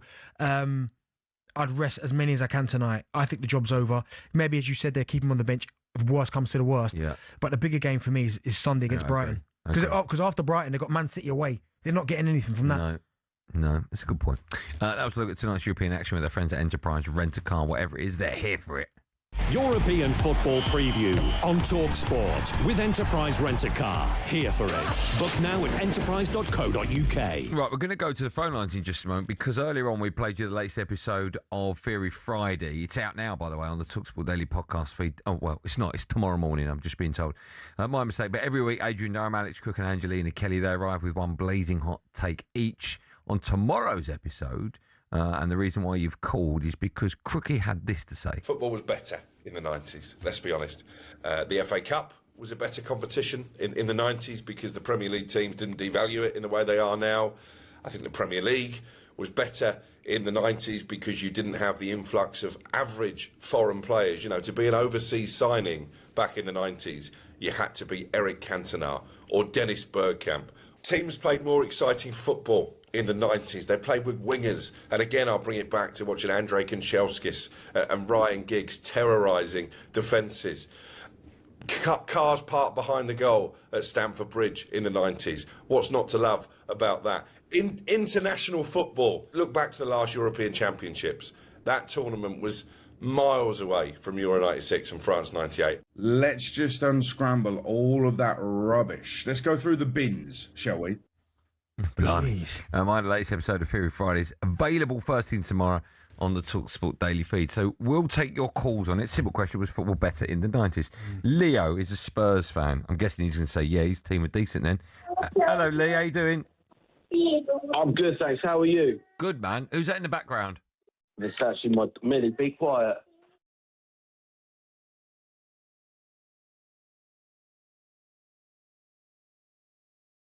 Millie, be quiet. I'm joking. Don't shout at Millie. Don't shout at Millie. I'm joking. Right, just how you doing, guys? Great show as always. I've called a few times. Thanks for taking the call. So yeah, the reason why I think football was better than not, a few things really. Firstly, no VAR. When a goal, Millie, be quiet. When a goal was scored, when a goal was scored, literally, you just look at the linesman. If the linesman didn't have their flag up, you could celebrate the goal, and it was a goal, and you didn't need to worry about waiting for a few minutes. That's the first thing. You knew what a handball was. I don't think anyone knows what handball is now. It's ridiculous. If it's a penalty, if it's not a penalty. Football was more expansive, more exciting. Countless amazing strikers, Shearer, Cole, Sheringham, Owen, Fowler, to name a few. Also, as well, I think the main thing for me, I just felt like the Champions League was just a bit more special. I just felt like it was, I don't know, Champions League nights on, shouldn't really mention TV channels, but ITV, I just felt with Clyde Tilsley was just. Do you know what, Lee? It's a great point, and you can mention, because I always think I used to love the Champions League nights on ITV when Andy Townsend was commentating on it. It almost felt like, this is Champions League, and also as well, again, no disrespect to teams now, but I do feel like they almost let anyone in the Champions League now. What teams? Yeah, teams just let anyone in, just expand. They do. Whereas as back then, I almost felt like when you watched a game, once it got to the knockout parts of it, you're thinking, oh my goodness, it's generally like anyone could win it, but not because, well, all the teams are okay, but I think about the great Milan teams, Real Madrid teams, Manchester United, Chelsea, Arsenal. Don't get those teams in. No, not those teams. Mark is a Bristol City fan. Hello, Marky Mark. Hey, how you doing? I'm good, man. How are you? Yeah, I'm very well, thank you. Good. How old are you, Mark? I'm 49. All right, you're definitely going to say it was better in the 90s, aren't you? Well, yeah, my second team's Man United, so obviously the 90s were much better anyway. All right. Why have you got two? I don't care. Why have you got two teams? Well, I found back in the summer, and Gabriel Bonglahor had a go at me about this. He said, you can't have two teams, and you defended me and said, well, Bent has got about four, so... Yeah, I mean, that's not really a defence, because I haven't got four. I just think in the world we live in, whenever you turn the telly on, it's just bad news. I just think if it makes you happy, have two teams. Yeah, thank you. 90s better football. Well, better stadiums. I think some of you had the Dell and places like that. They were intimidated. Some of the new stadiums. Sorry, Mark. Sorry, don't interrupt you. We're talking about better stadiums, and you open it up with the Dell. But Dell, people were on you. Do you know what I mean? And now you're so far away. The atmosphere has gone. None of this tippy-tappy football. I know what you mean. I know. Like West Ham was similar, right? Yeah, Upton Park's incredible, though. Yeah. Ashton Gate. You like Ashton Gate? Ashton Gate, well, yeah, it was intimidating. You come down at our place, it is intimidating, yeah. No VAR, the last caller said. I mean, goal line technology, I understand, but VAR is they should just get rid of it. I mean, I remember a game, you'll remember this, Andy, Man United Arsenal semi-final, 99. The first leg, King scores a goal. I think it's a goal, but it's ruled offside, and it finishes 0-0. Because of that mistake, we get one of the best games of football ever. Arsenal 1, Man United 2. Giggs scores the winner, the worldie. Beckham scores the worldie. Yeah, awful defending. Roy Keane gets sent off. My point is this: a mistake. If VAR would have been in place then, we would have been deprived of one of the best games of football ever. And I think that with VAR, managers used to say, "Well, it went against us this week. It'll go for us." And over the course of the season, it does. On Monday night, I watched the Everton Man United game. Sesko scored, and I went to celebrate, and there was that pause. Oh, VAR. Oh, can I celebrate? Shall I wait? And I think that's gone as well. Yeah, do you know what? Mark, you're right. I think the VAR thing's a big thing. I mean, we didn't have it in the Cup the weekend, like last weekend or weekend before. It's nice. Mate, there's so much controversy. I didn't mind it. I just might get on with it. But no, you're right. There was a lot of the 90s are good, but I did like the early 2000s as well. Mid-2000s. You know when we scored that goal, when Giggsy scored that goal and went for you? Defending, yeah. Was Keown playing? No, he wasn't. He went between Bold? Dixon and even the Seaman. Why are you going down so early? Just stand up. Oh, you're not a fan of Seaman? No, he's my favourite. Oh. No, well, I've just said he's my favourite, so there's no... He went down early because Giggs smashed it into the net. But it shouldn't have got to that point. Why? First of all, Patrick Vieira giving the ball away. Yeah, but that was middle of the park, mate. Bergkamp missing the pen before that. Yeah. Great save from Schmeichel. No, it wasn't a good pen, that. It was a great save. It was a great... Did we have 10 men that day, didn't we? Yeah. Roy Keane was sent off. Yeah. Keown played, did he? Yeah. He got a yellow. Yeah, but he weren't there when Giggs didn't bounce between them two. I think he did, mate. I think he was in the middle of it. No, it was Dixon and imagine if Keown was to blame for that. Oh, yeah. You're having too much fun. He weren't having fun that day. When we come back, we'll have some fun with One Word Billy in the studio. Okay. Don't take fun from other people losing their demise.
I think introducing VAR, which is commonplace today. It's still got its critics. It's not perfect.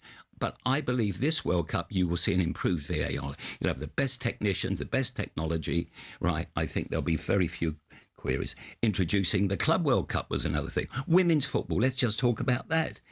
When he came in, there were only 140 national associations with women's teams. Today, there's 198 national associations with women's teams. That is an achievement in itself. I can't have the former Arsenal vice chair in studio without asking you. Is the club about to end its 22-year title wait this season? Well, they've got a great chance, haven't they? They're fighting on all four fronts. It's in their hands. They've got the best squad that I can remember for a long time. I think they're well organised, difficult to beat. They've had a few blips, but nothing goes in a straight line. We were blessed with Arsenal and the Invincibles in 2003-04, going, it was 49 games, going the whole season unbeaten.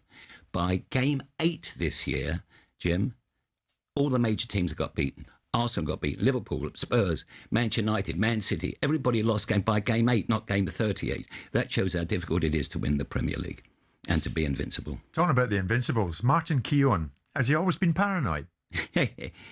Best man marker in the business. Brilliant. David, it was fun, wasn't it? Great to see you this morning. Hope you enjoyed it, guys. Thank you.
Driver talkSPORT, me, Andy Goldstein Bent alongside following us at 7. Natalie Sawyer hosts live commentary of Palace against Zrinski in their Conference League playoff second leg. Team news for that is in the Crookie Monster. Has all the details. Crookie, good evening. Good evening. I can tell you Crystal Palace make a trio of changes from the side that narrowly beat 10-man Wolves in the Premier League here at the weekend. Maxence Lacroix returns from injury. He comes into defence at the expense of Riyad. Kamada preferred to Hughes in midfield, and Evan Guessond replaces Jeremy Pino in attack. So the Palace lineup in full: Dean Henderson in goal, a back three of Convo, Richards and Lacroix, Munoz and Mitchell, the wing-backs, Wharton and Kamada in midfield, Sarr and Guessond in behind, Strand Larsen in attack. Of course, this game ended all square in the first leg in Bosnia, a 1-1 draw, piling the pressure on Oliver Glasner, and I'm intrigued to see what kind of reaction he gets from the home supporters this evening after that banner was unfurled calling for his dismissal during that victory against Wolves. This game live on talkSPORT, kick-off 8 o'clock. It's a big one for Glasner and for Palace as they look to book their place in the round of 16 in the Conference League. Thanks, Crookie. Over on talkSPORT 2, you can hear Forest. They take on Fenerbahce in the Europa League. Joe Shannon has team news ahead of that one. Joe, good evening. Good evening, Andy. Forest in complete control of this tie. 3-0 up after the first leg. Vitor Pereira says their main enemy this evening is potential complacency. 6 changes from the weekend defeat to Liverpool for Forest. Cunha, Morato, Dominguez, Yates, McAtee and Luca all come in. Igor Jesus, the Europa League's top scorer, drops to the bench. It's Ortega in goal. Cunha, Morato, Murillo and Williams. Dominguez and Anderson, Hutchinson, Yates and McAtee behind Luka up front. 8 o'clock start for this one. Forest lead Fenerbahce 3-0 on aggregate. The whole game, the whole second leg is live over on talkSPORT 2. Good work as always. Thank you for that reminder. The boys on the sports bar from 10ish will be taking your calls. You can probably hear commotion in the studio because one of my bullies desperately trying to sit down, but he's getting bullied by Darren Bent. Evening. He does look like he's 10. How is your mum? She's fine, thanks. Good. Okay. Looks like is she picking you up from work? Yeah, she's outside. Okay. I say work. We do watch Friends. What episode did you watch today? I did a repeat today. Well, they're all repeats, really, aren't they? They're moving the couch again. Oh, you watched that one on favourite one. I understand that you got locked out of your house today. Yeah. What happened? Went to take the bin. I don't care, mate. No, don't care. That's called locksmith. 80 quid. Don't leave your keys lying about. No. Idiot. I'm going to give you an old shoulder barge. Wouldn't have worked. Good, okay. Well, more for you. What are we doing today, Bill? Benty had Ivan Toney on earlier. Yeah. Well, it's my show, so I had him on. No, I had him on. It's my show. You're sidekick. Great interview. Thank you very Benny. much, bro. Said no one. Appreciate that. Go on, Bill. Say it. Said no. Go on, Bill. Said no one. Awful, Bill. Tell about Go on, Bill. What are we doing? The quiz is about Tony's. Oh, that's nice. That's nice, yeah. Andy, do you want to go first? Yeah, well, I will go first. Big Thursday, isn't it? Go to the pub now. Are you going pub, Andy? Yeah, you're not invited? Yeah, of course. That's a shame. I don't want to go. Don't like any of We it. didn't Other than invite Joe. you. You're not in the WhatsApp group. Joe, you going? Thursday pub. See, me and Joe, my guy. Well done, you got my text, so you're not going. Good work, Joe. 3 words that rhyme with Tony. Shut up. Boney, Money, and Phony. Yeah, good. All 3 describe you very well. Could have had Pony as well. Yeah, that as well. Oh, no. Okay. Brony. Benny, 3 words that rhyme with Ivan. Driving. Driving? Ivan. Oh, come on, it's obvious ones. Liven. How's that a word? Liven. Put that in a You sentence. got liven up. It's not the same word, is it? Yeah, it's I'll liven. give you that. Ivan and liven. Right, Liven, yeah, I'll give you that. Liven. We're off at 7. Oh, my, you're an embarrassment. Yeah, go on then. Give me another one. Oh, thriving. Ing. Driving. Surviving. Surviving with I. Don't Right, let's move on. 1-0 me. Yeah, could have had Enriven. What is that? PSV. Andy, Tony the Tiger was the face of Frosties. That's correct. Still is. What did the UK vote as the best cereal? Oh, it's a great question. Weetabix. That's it. He's gone Weetabix. Don't give them Going multiple choice. Weetabix? No, I haven't finished yet. No. Weetabix. I'm just talking out now. Weetabix. Cocoa Pops. Rice Krispies. Have I got options? No options, Bill. He's answered. Would you like them? Yeah. Frosties, Crunchy Nut, Cheerios. Frosties. No, it's Crunchy Nut. This is why I'm sitting, but... No, good to be Thanks. fair. Benny, Ivan Tony's initials are IT, which is an acronym for Information Technology in the tech world. Give me 3 more acronyms. PE. This one. Yeah. There's one. It's so route one. Hey, Ari. Just going down the school route. Yeah. And DT. No, that's unbelievable. What's DT stand for? Design and Technology. Okay. Go on. Pretty good. Could have had NASA. No, shut up. 2-1. Do you want one? Oh, you got time for a couple more. Yeah. Andy, what's I'll be just the world record for the most number of toes at birth? Tony, toes. What? What, on a foot? Yeah. What, 1 foot or 2 feet? Both feet. 11. It's got to be 12. 11 is going to be common. 12. 20. 10 on each foot. Wow. They've now had an operation to get a normal amount. All right. Okay. Fair play. When did the baby come out? Was it facing up or did they flip her? Go on, Bill. I'm ready for that. Benny, tigers are pretty scary. Mm-hmm. Yeah, Back good to work, Tony Bill, the tiger. But what does A to Z of animals.com say is the scariest animal in the world? Bears, Nile crocodile, lions. You had a massive snake, didn't you? Give me a bear. Hit me with that bear. Nile croc. Croc, yeah. Yeah, crocs are scary. Last one. For both of us, yeah? Okay. We've been discussing toes today, but in feet, what is the world record for the total combined length of fingernails? Never ain't got time for that. Me and Benny will be back tomorrow at 4 o'clock from all the same. Stay with talkSPORT. Loads of live football coming your way. Have a good evening. We'll see you at 4 tomorrow. Be safe, everyone. Be safe.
We're joined live, Simon, by Daniel Dubois, and alongside Daniel is his trainer, Don Charles. Don, good morning to you. Good morning to you, Jim. Good to see you again. And this fella on my right, Daniel Dubois, who very kindly speaks to this show on something of a semi-regular basis when his dad gets him up and out of bed. Daniel, good morning. Yeah, good morning. Yeah. Good to speak to you. Good to have you here in studio. Yeah. 7 months on from your last fight, how good does it feel to be back in camp again, Daniel, with a big one on the horizon against Fabio? Yeah, I'm just privileged of glad to get this opportunity.